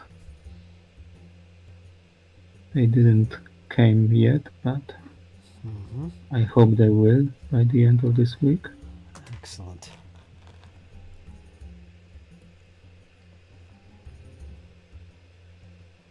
That's how it goes. You read something or you watch a movie, and pretty soon you're spending all your money to buy the miniatures, buy the rules, maybe a few source books and painting guides. Oh, that's how it begins. And I was I was shocked that there are not too many miniatures from that period that are good for skirmish games. Of course, you have your pike and shot world miniatures and some from Wargames Foundry, but they are all for big battles. Their poses and stuff are very, marching, firing. Not many guys with rapiers and swords in hand. So thankfully there is a game made by a Polish company called Wargamer. It's called Anno Domini 1666, and it's basically a board game with miniatures in 28 or 30 millimeter scale. I don't know precisely. I think it's 28.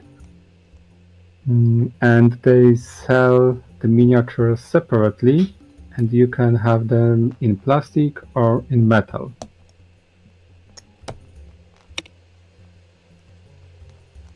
So basically I ordered a couple of metal miniatures and I'm waiting until they are delivered to me.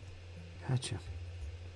And you have the famous characters from literature like the Three Musketeers, Athos, Porthos, Aramis, D'Artagnan, the Four Musketeers.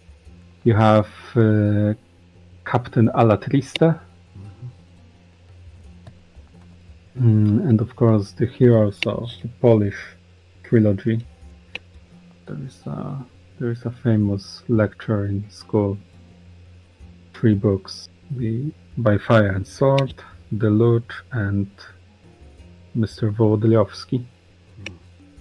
These are books set in 17th century Poland. Huh. That's cool. Yeah, there are also movies. Quite good movies, I have to say. A lot of battles.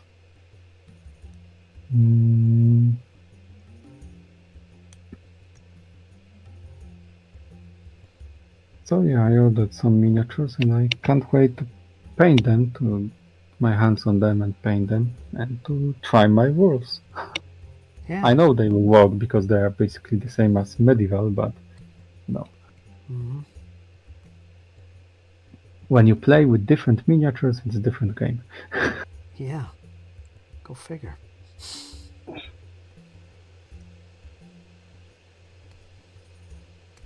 So there is a company, 2 companies. One company is called Honorable Lead Boiler Suit. You could look that up. Honorable Lead Boiler Suit. The second company, we all know, I'm sure we all know, it's Readout Miniatures.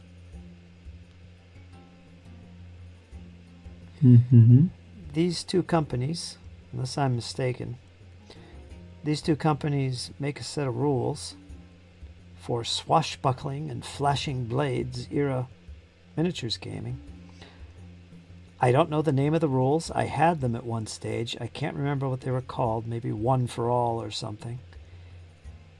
They might still be available. And they made a line of miniatures that are actually the bigger scale. They're big for 28s. And I think this company is renowned for making them that way. They're actually would be classed as maybe 32 mil figures or something. They're a little bit bigger.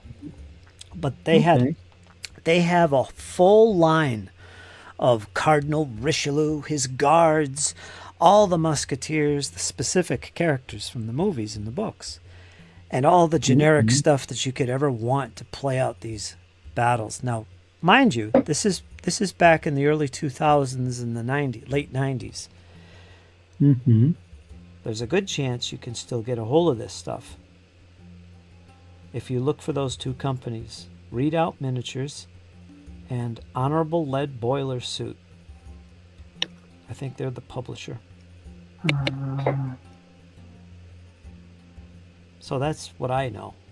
I had all that stuff, but I ended up selling it. I never painted anything. I was really excited, like you, to get into this flashing blade stuff. Beautiful miniatures, ours. But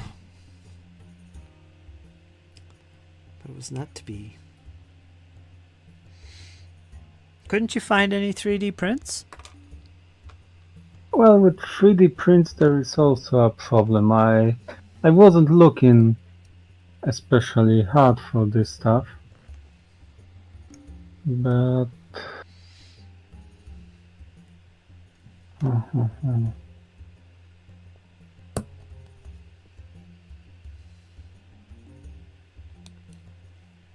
probably you could find something. But when I saw that there is a company I worked on, they are making the miniatures I need, I decided, oh, okay, Let's do that. let's do that. Especially that I didn't want a lot of miniatures, just a couple. Mm-hmm. So it's not a big expense and it's not worth the license for 3D prints.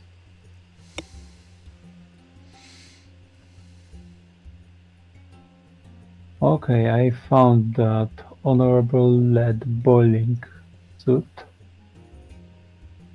but What does it they say? have some weird stuff, but not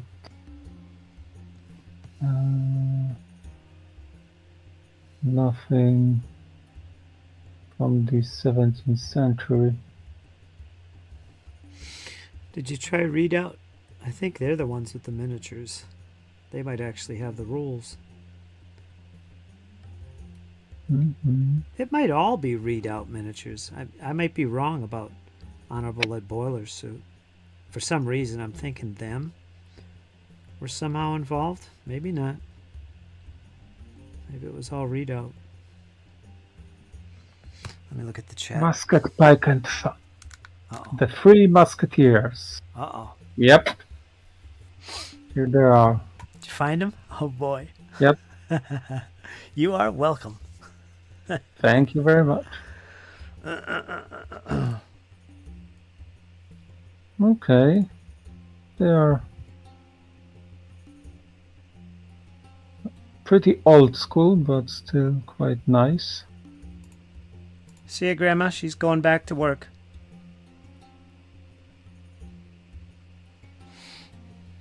Ooh, I love this one. Uh-oh, we found something. I found the four. Nice. Do they sell the rules? I'm curious if they still sell the rules.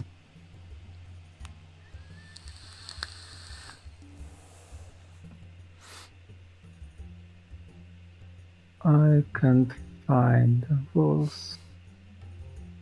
Any rules on their site? Only the miniatures. Well said, Joe Doe. So well said.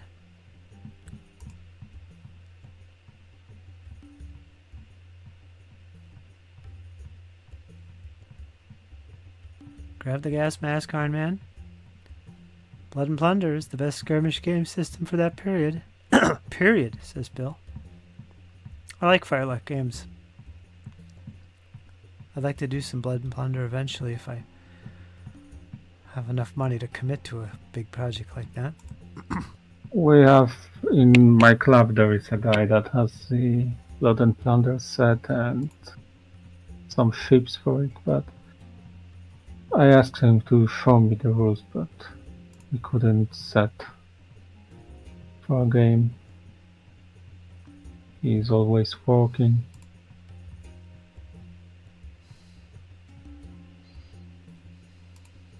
Ryan joins us in lurk mode. How you doing, Ryan? Good to hear from you, my friend. Me and ours are investigating rules and miniatures for the Three Musketeers, the Flashing Blades period. Or genre.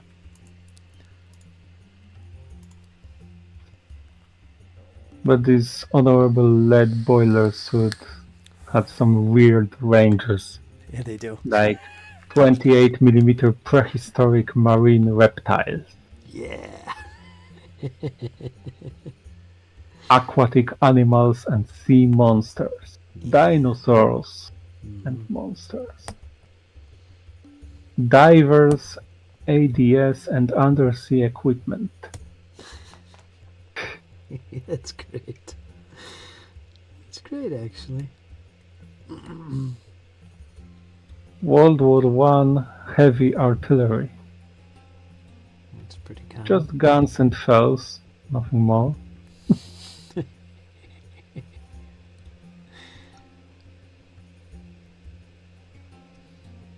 And great grey oak manor, furniture and room sets,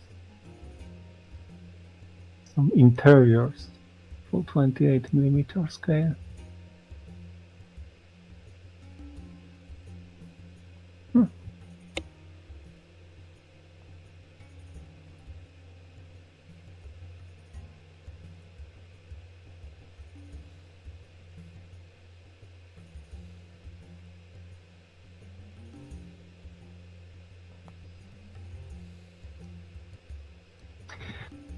And the Rochefort is the only character I miss from Wargamer, from the miniatures I bought.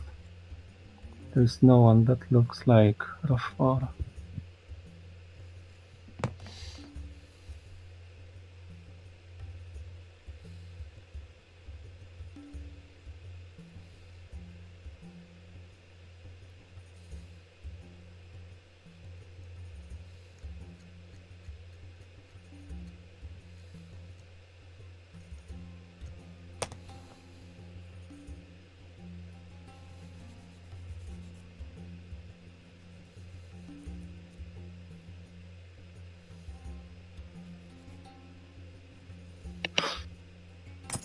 Okay.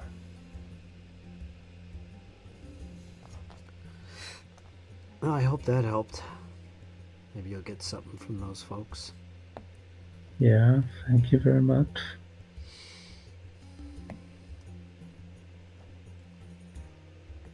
I actually had the models and stuff that you're looking at, a lot of them. And it's a long time ago, but they were beautiful miniatures. I remember that. Well sculpted, Hmm. just like you see there, I'm sure. I think I had Richelieu's guards and I had all the musketeers.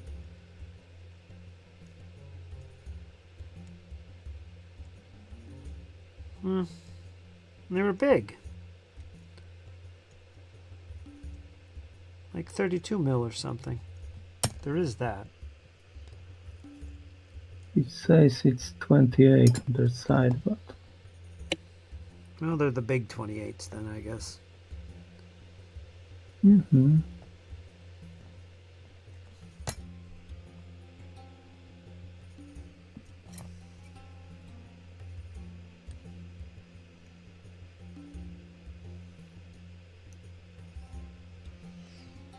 Oh, that's 5 models done. I'm almost halfway there. Jeez.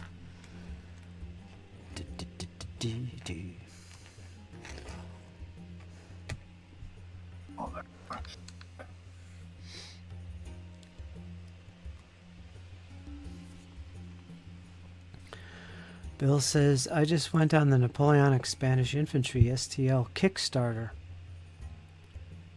I just went in on the Napoleonic Spanish Infantry STL Kickstarter. Congrats.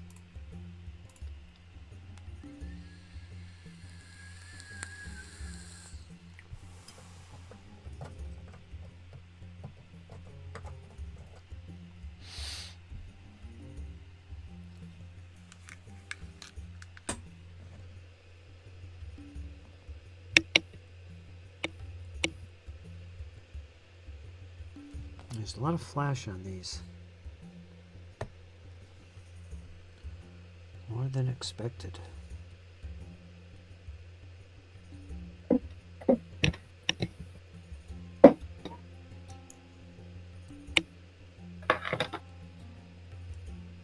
You still painting ours? Yep.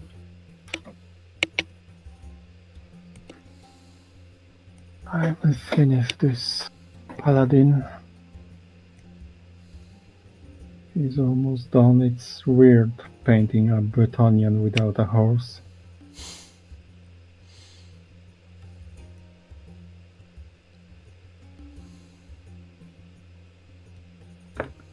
Oh, it's been a long time since I painted Bretonnians. I was so proud of that army. Yeah, it looks amazing when it's It does. done right.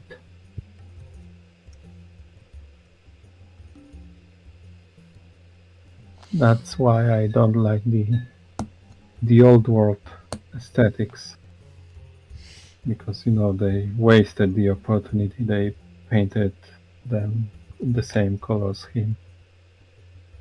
And they look best when every single night is different.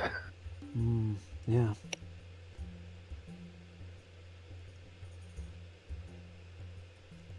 It's a lot of work, but it's worth it. Yeah.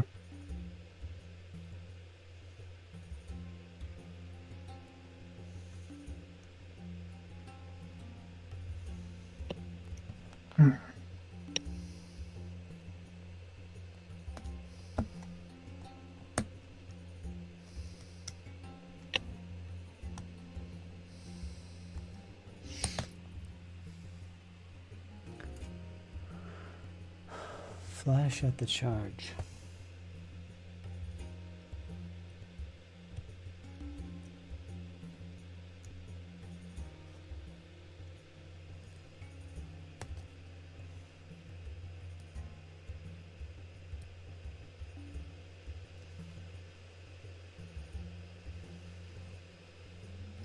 So once again, today's James' birthday. He's sleeping, so I'm not going to sing. I could, but that would be unusual. Weird. Because he's not here. Yeah. So I will refrain. I get excited when I get a chance to sing. And get demonetized. I didn't want to say that. So happy birthday, James. Enjoy your day. Happy birthday. If you watch this later.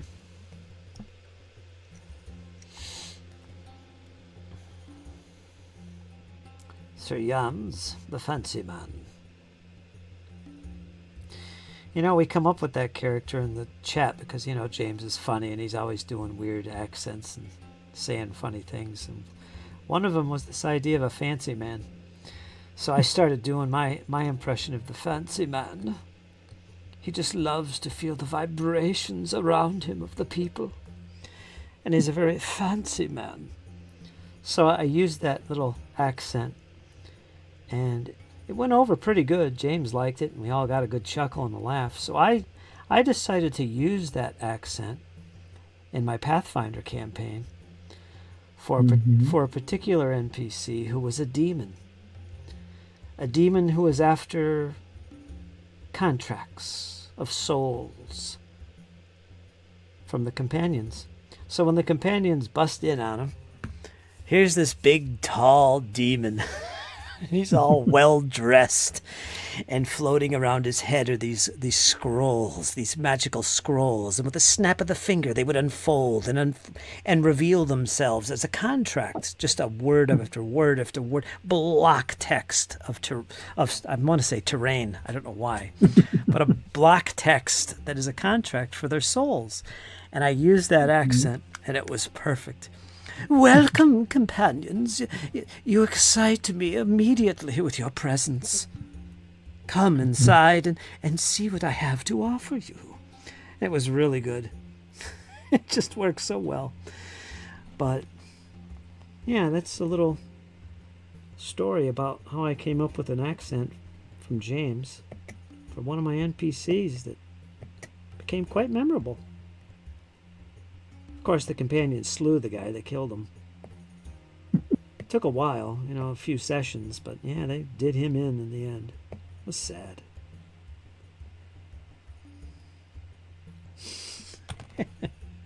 It's always sad when the slew of characters you created and cared about.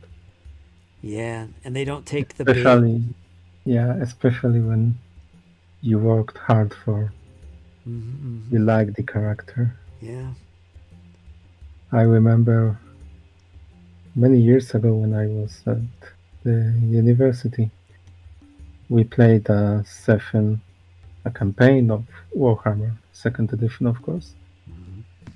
It was then the only edition, first or second. And I had a quite nice group. There was a female wizard, slayer, dwarven slayer, a priest of Sigmar, and a pirate. Hmm. And they were all very characterful. The wizard, she was thrown out of the School of Magic because she seduced every single professor in there. The priest, Sigmar priest, was no, he had some faith, but he had a bigger faith in money.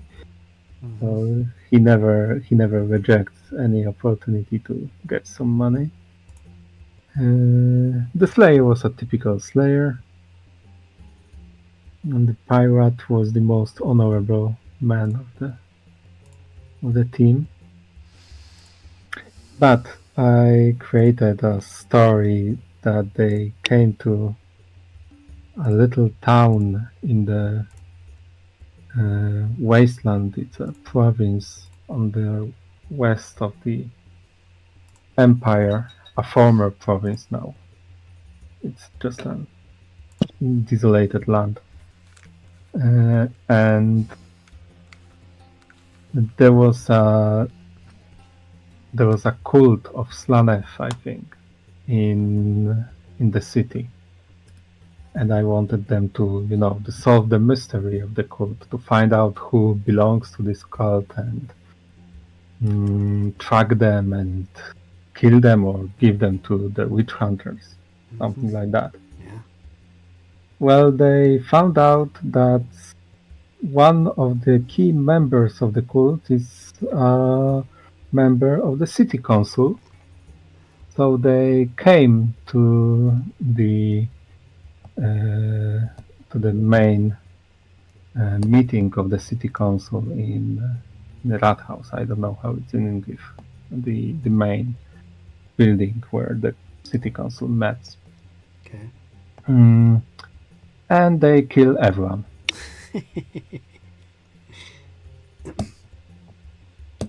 That was not the course of action I wanted. Yeah. Then what happened?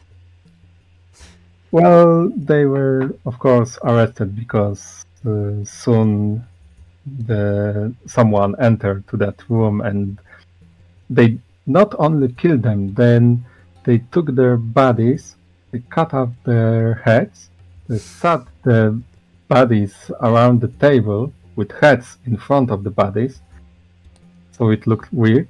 And some servant came and saw this and ran away screaming. So the whole city was surrounding the house where they were, and they basically were overrun and captured and took prison. And we never played another session, unfortunately. Oh no. Huh. Derailed. Yeah. But it was fun campaign. I quickly ran out of ideas how to describe the effects of critical hits of the Dwarven Slayer, because every roll he made during a combat was a critical hit. I don't know how he made it. Everyone used the same dice set, but every time he rolled, it was a critical hit. So how did you get a critical hit in that edition? Do you remember? By rolling 1, I think. Yeah, 1 was a critical hit. I will check. I don't remember. It's a long time since I played. Well, you know how you get critical hits in this version? If you roll a double. Okay. On a successful roll. If it's a double, like say a 55 or a 33 or a 22, those are doubles. That means you got a critical success, a crit. Mm-hmm. If it's in combat, it would be a critical hit. And you roll on the charts randomly for location, unless you called it. And then you roll on the injury for that location. That's how that works. There's another way of getting what's called a critical wound. Now, I don't know if you had this in second edition. Yes, you have. Yeah, that comes as a result of if you do so much in wounds of damage that it exceeds what their current wounds are, that becomes a critical wound instead. So you already know the location. You just roll on the critical location to see exactly what happens. Plus they're prone. And there's also fumbles where when you roll a double on a failure, that becomes a fumble. And there's a table for that. It's called the oops table. Mm-hmm. You can end up hurting yourself or doing something comical or whatever. Yeah, that's how it works. You roll doubles. There's an automatic success that happens normally by default whenever you roll a 0 to 5. And there's an automatic failure if you roll 96 above. Mm-hmm. That becomes your automatic success and your automatic failure. So I don't know how different that is from second edition. I think it was pretty similar. How long's it been since you played second edition? A couple years? God. Yeah, 4 years, I think. Wow. Yeah, that's a long time. 3 maybe. Your club there that you wargame at, they don't do any role-playing games? Well, not everyone. We may, but we prefer to play war games in the club. Mm-hmm. Makes sense. Let me look at the chat here. Ledge Connect says, in my past Pathfinder campaign, probably first edition, I had a disguised... Oh, Migo. Give the party missions to capture mind devourers for gold. Nice. Rathaus City Hall. Oh, is that what that is? Oh, okay. That's what he was referring to. Okay, so there is not such thing as a critical hit. Per se, when you roll to hit the enemy, you just roll below your combat skill. Yeah. But when you do damage, there is a critical damage. If you deal more damage than the I don't know, not wounds, but the hit points. So it's one of the characteristics. Then you have a critical damage, and you roll how many damage and what part of the body it is. Alright. It's a little different.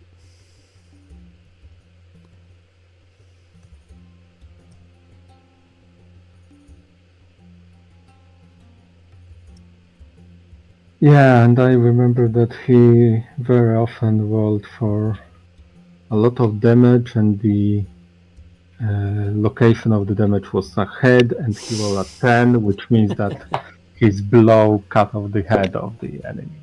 Jeez. Man. I don't know. And I remember they once fought with a demon in a lighthouse. Skavens they wanted to summon a hornet rat, and they, by accident, like Skavens, summon a demon of corn.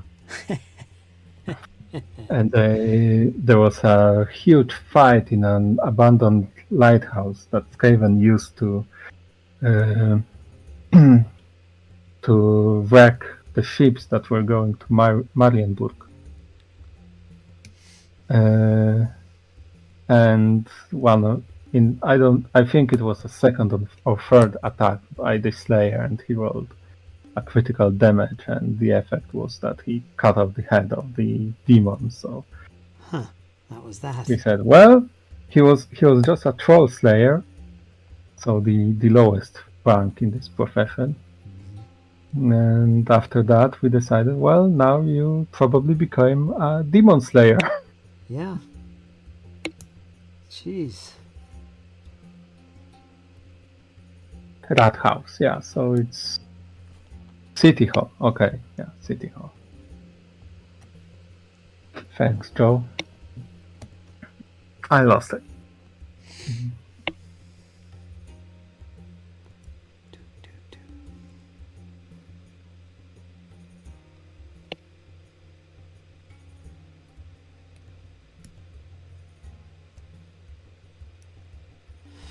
Oh. So there you go. Ours is a big Warhammer fan. He plays it role-playing. He plays it on the tabletop with minis. Warhammer 6th edition. Stand back. Mm-hmm. So he knows what he's talking. He knows what he's talking. Good stuff.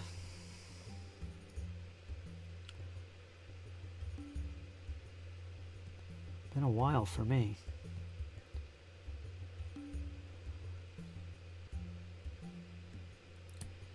Doing anything Warhammer oriented. But such good memories.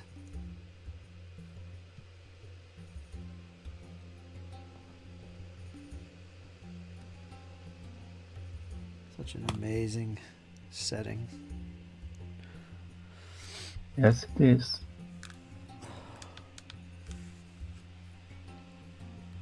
Anytime, says Joe. Anytime.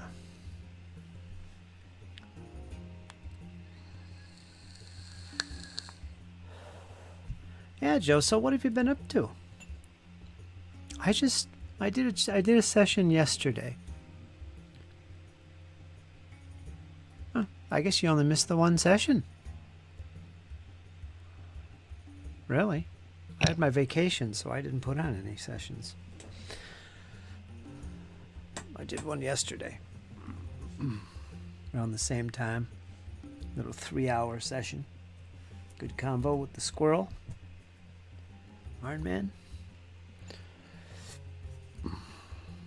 Getting some stuff done on the new project. Felt longer since you weren't on a few days. Yeah, I'm trying to think when's the last time you were in a chat. I don't even remember when my last chat was. Was it like a Monday or a Tuesday? Something like that. Then I took the rest of the week off. I think it was like 5 days. Friday, Thursday, Wednesday. So maybe Tuesday was the last session? I think so. I don't remember if you were there or not.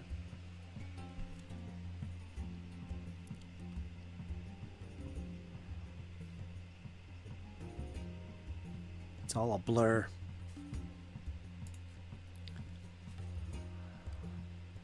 It's really focused on getting this project done. Like I do.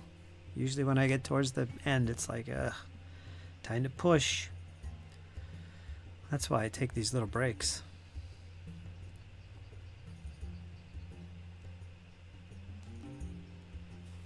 Drain you.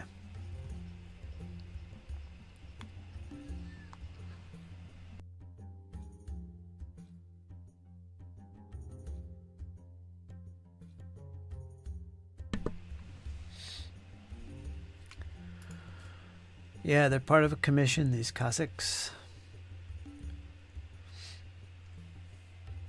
I haven't done anything of my own stuff yet. Most I did was put this guy on a base. I did put him together. I don't know when I did that, but yeah. These are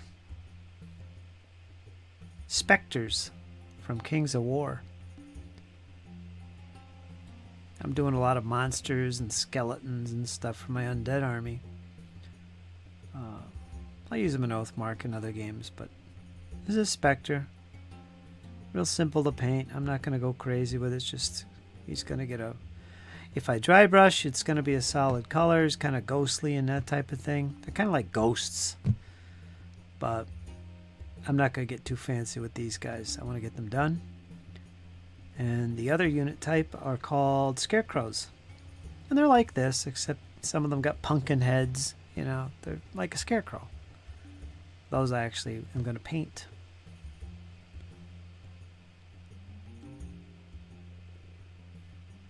So I'm on a project of painting bad guys. Orcs, goblins, chaos dwarves. Chaos dwarves. Yeah, eventually I'm going to get to them. They might even double as just evil dwarves for me for my... Oh, no. The original Chaos dwarves? No. These are the abyssal dwarves from Kings of War. Okay. Nah, I don't have any of those. I don't think I ever did. I never collected them. Never had them. The funny thing is that me neither. I didn't ever collect the Chaos Dwarfs, but through some eBay purchases of the regular dwarves, I found myself in a possession of 25 men strong regiment of 3rd edition Chaos Dwarfs. Wow. At one time. Huh. And I even wanted to paint them to make a regiment out of them. But I thought and thought. I kept them in a box for about 10 years or so. And finally, a friend of mine gave said that he is looking for some of these dwarves. And I looked on eBay. I was shocked how much they are worth now. So I sold them to him for half price, which was still a lot, much more than I bought them, because they were just a part of the lots I bought from eBay. So yeah, I sold it, these 20 something dwarves for about $15 each. Yeah, so something about $300 Yeah. for 20 miniatures. And it was half price. Yeah. Because on eBay they cost for $25, $30 per model. Some of them. Here's an abyssal dwarf. He's prime black. He's hard to see, but that's what they look like. Mm-hmm. Yeah, the Mantic Abyssal Dwarves, I know how they look. They're quite nice. I hate their normal dwarves. Yeah. I'm not fond of them either. There's something about it, just it doesn't... Yeah. They are weird. Not as much as their high elves, with their body of a wasp.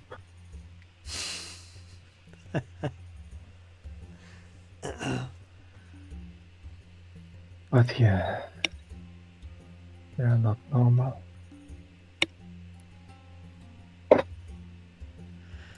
So the wizard was a plastic figure that I'm currently repairing. but he was fully painted. That's from Warhammer Quest. It's the same scale as Warhammer. They're GW figures, plastics from back in the day. So it's about the same size as the Kings of War guy, but the Kings of War guy I was showing there is kind of spindly, a little bit thinner. He's a Spectre, whatever that is. But they'll work good together. Same scale, 28 millimeter. Mm-hmm. Joe was asking. And yeah, if I didn't say, these Cossacks are part of the Russian Commission. It's a whole separate commission. They're 10 mil, resin cast. And they're Russians. I get to do the flags, the basing, the whole 9 yards. It's about the same number of figures, another 300 or so.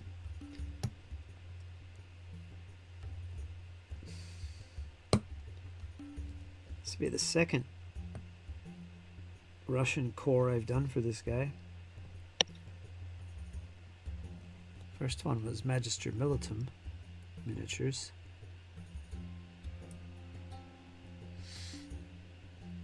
I loved it.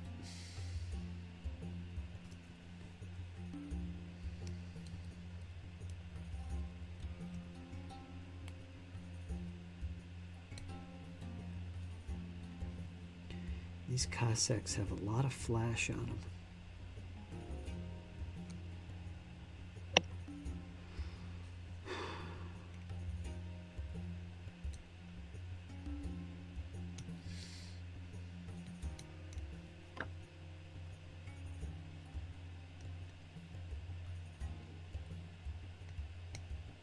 So Joe is new to the hobby. He's got some old Warhammer figures. We're trying to get him to dig them out and start painting with us. And he will. He will. But I don't know if he has done yet. Have done that. Have you done that, Joe? Have you got your figures out and your paints? Getting all ready?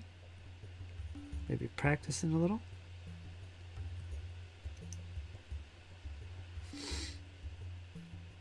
I don't think he's ever really painted, so it's all new.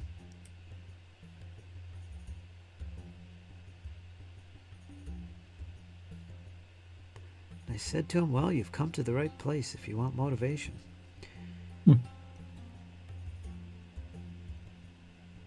Or if you don't want these models, Poland is quite close. Yeah, Deutschland right there.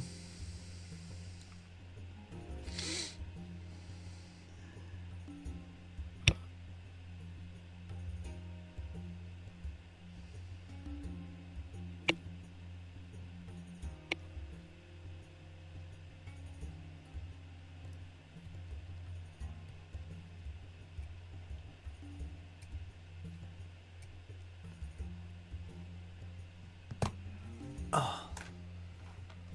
Two more.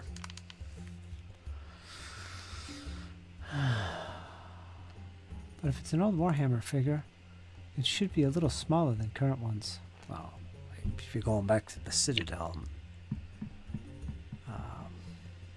Marauder Miniatures days, maybe.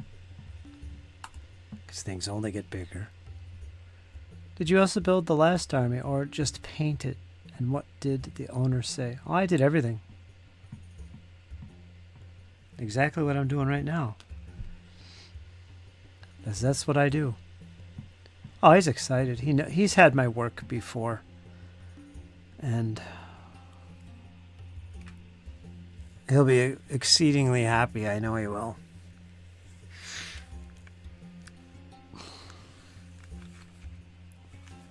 They're great clients. They trust me to let me do the research and do my own thing and go at my own pace. Sometimes they get a little antsy.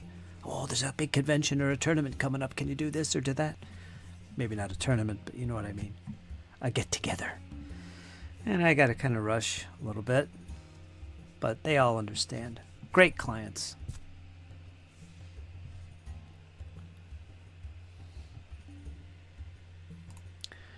I will get there, says Joe. I might share some share some human Tau I built. Human Tau. But they aren't painted either.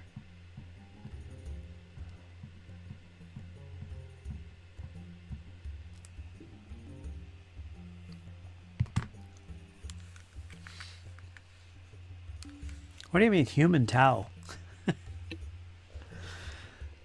Half human, half Tau. Is that what he's talking about? He's a half human, half Tau? I don't know. I guess it's possible.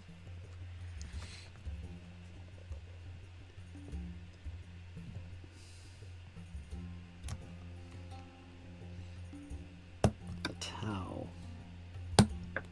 I was going to do Tau at one time. I had their ton of miniatures for them when they first come out.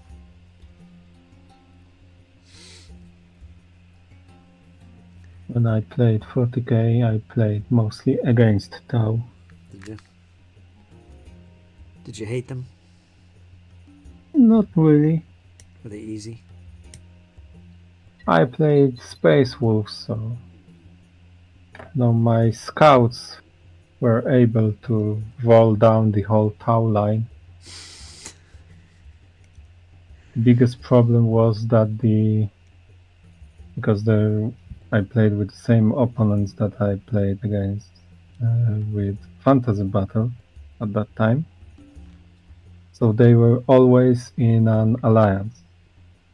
In Warhammer Fantasy, it was an alliance between High Elves and Chaos, or High Elves and Skaven, or Wood Elves and Skaven or Chaos. But in 40k, it was Dark Eldars and Tau against Space Wolves. So Tau was the soft point of that army. I always had bigger problems with Eldar.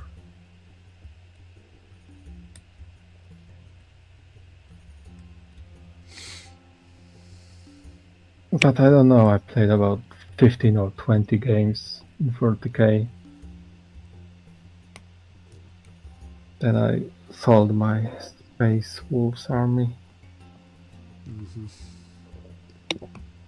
That was it with the sci-fi stuff. I didn't like the rules. No. What edition was it? Do you remember?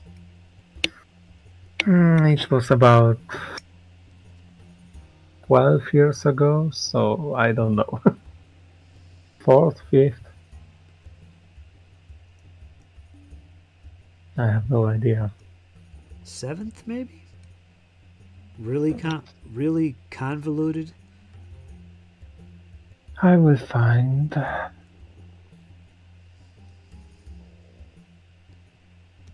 8th would have been brand new at the time. That was a total redo of the game. 40k. I didn't play either one. 2nd, 3rd, 4th, 5th or 6th. 6th came out in 2012, so either it was the late 5th edition or early 6th. I didn't play 7th for sure. Gotcha.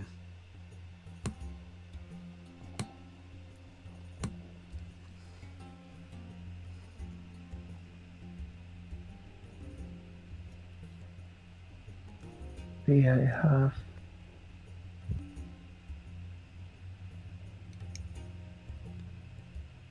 some pictures. That was the commission I painted. Blood Angels. Mm-hmm.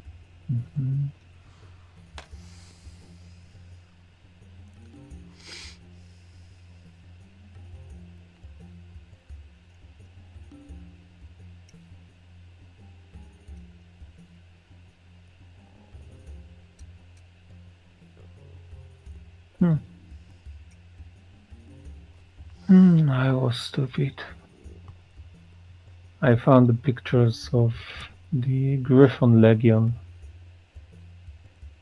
I sold 8 years ago.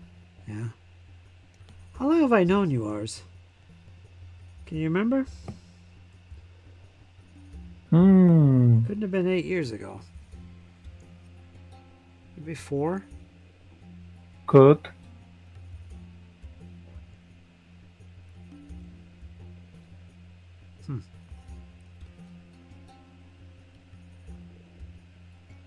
Jeez.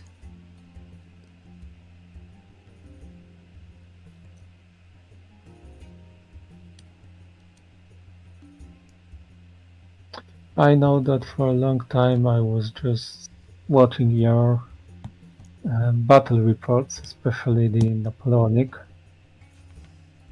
battle reports. Yeah. Back in the day.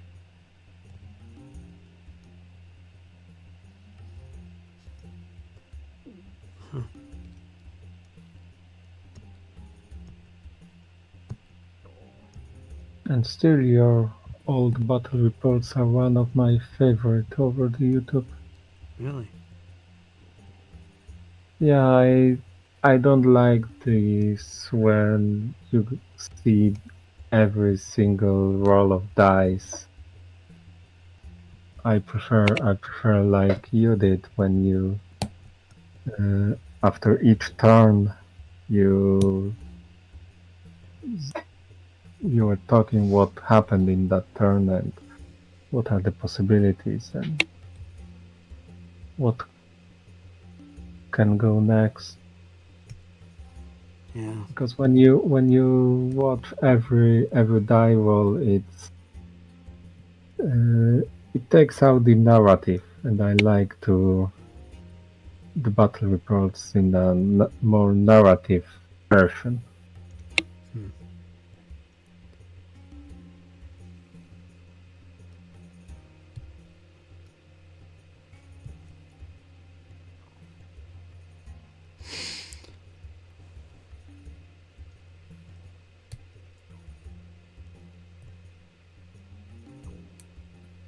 There is one guy, Ian M. Standing, on YouTube, and he makes the Warmaster battle reports and even some third edition Warhammer Fantasy Battle. And his battle reports are also very fun to watch because he adds some music. For example, when there is a chaos turn in Warmaster, Yeah. he uses some old school heavy metal to play in background. And when there is, for example, a Bretonia turn, you can hear the Carmina Burana or Fortuna or something like that. Yeah. Yeah, that's a good idea. Every army has their own ambiance. Mm-hmm.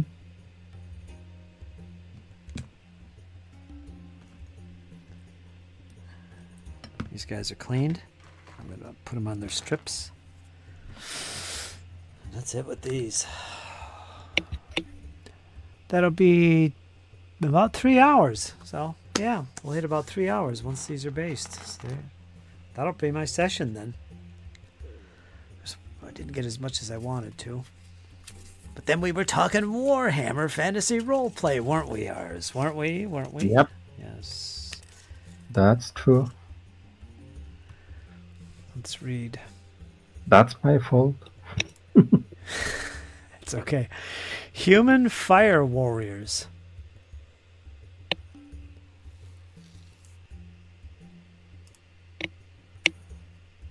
I love that Warhammer allows you to combine all kinds of armies, or let them fight.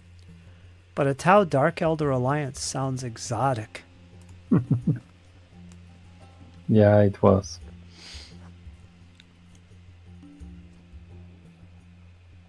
I remember in a third edition book for Siege Rules, there was a great image of Eldar Walker walking through the broken wall of medieval Warhammer Fantasy Fortress with some dwarves and orcs fighting over the walls, and you have these Eldar walkers walking through them. Huh. Because back then you had rules to combine the 40k and fantasy. Yeah. I remember. The only ever game that I played of first edition 40k was a Space Marine assault on a psyker, i.e. a wizard, in his tower with his minions, his medieval guardians. And because of just that, you could combine them. I mean, it was the way you would play. So I thought that was the coolest thing in town, doing something like that. Yeah. That was my first and only game of first edition. Second edition came out, and I got into that and played it with some friends at my house and Jesse, and that was our first real GW game.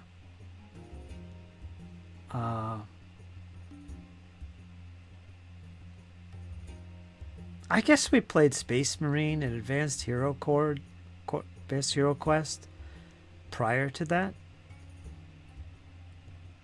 I don't know if we had stuff painted up fully though.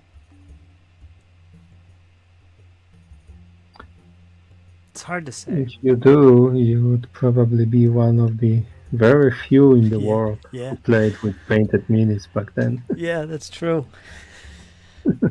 I played Warhammer 4th edition, the first box set, and I played that on the floor, and everything was unpainted, and I was just fascinated. What a great game. What a fantastic fantasy game this was. I was hooked. Just gray plastic night goblins and high elves. That was so fun. Little cardboard things. Yeah, I remember my first proper war game with my friends from my studies. I had a large collection of Lord of the Rings because, the magazines with models that came in early 2000s. Ah, okay. And we met at my home. Damn, I I'm lived old. with parents. Go on. I was thinking back when you were talking about fantasy figures for Lord of the Rings. I'm thinking back in the 80s when it was the little, I don't know who made them. Yeah. Those old ones. No, I mean the movie miniatures. I know. So yeah, I had a collection of those, and we met at my home. I lived with my parents back then. They came out somewhere, and I invite my friends, and we played. On a table, we didn't have any terrain, so we built the ruins of Osgiliath out of Legos I had. Nice. And we played with, quite a lot of miniatures were actually painted by me. But over a half of them were unpainted. That was the first war game, first proper war game with the rules and everything I ever played. And I had the beginning of an Empire army also, so we decided that, okay, but in Warhammer you play with regiments and it's a larger scale, so let's play Warhammer, and I started to build up my Empire army. Those were good days, huh? Yeah. And we played with unpainted miniatures and with books as hills and stuff. And especially the Chaos player, he didn't want to paint his miniatures because he first wanted to learn how to paint perfect miniatures. But you cannot learn how to paint without painting. He just watched tutorials on YouTube, and he had most of his models even unbuilt. So when he fielded a unit of Chaos Marauders, they were just bases, nothing on top of them, not even the legs, just plain bases with a sheet of paper called with a description that there are Marauders. So yeah, ghostly Marauders, invisible Marauders.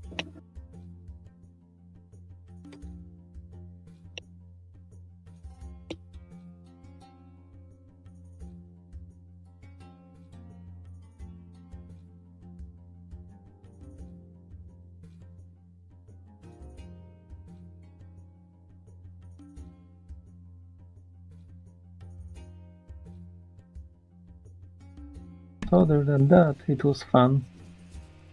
So that's what got you hooked? Mm-hmm. Wow. Ah, Lord of the Rings.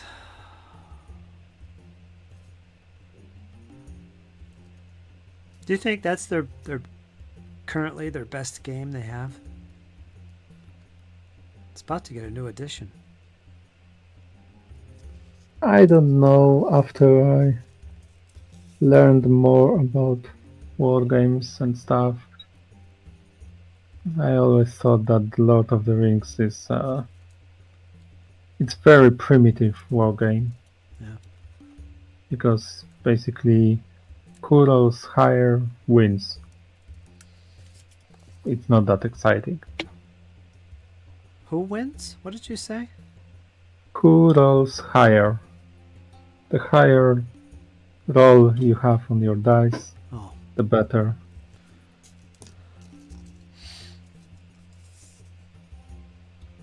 Even your stats doesn't count only when your die roll is a draw, then your stats come to play.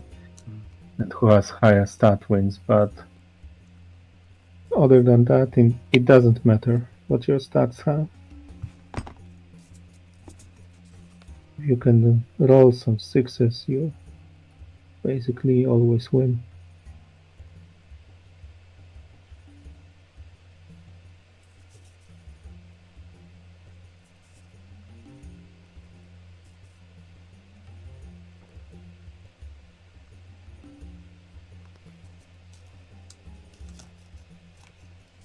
Oh yeah, with all of my love for The Lord of the Rings, the books and movies, I cannot say that the game is good. Huh. Okay.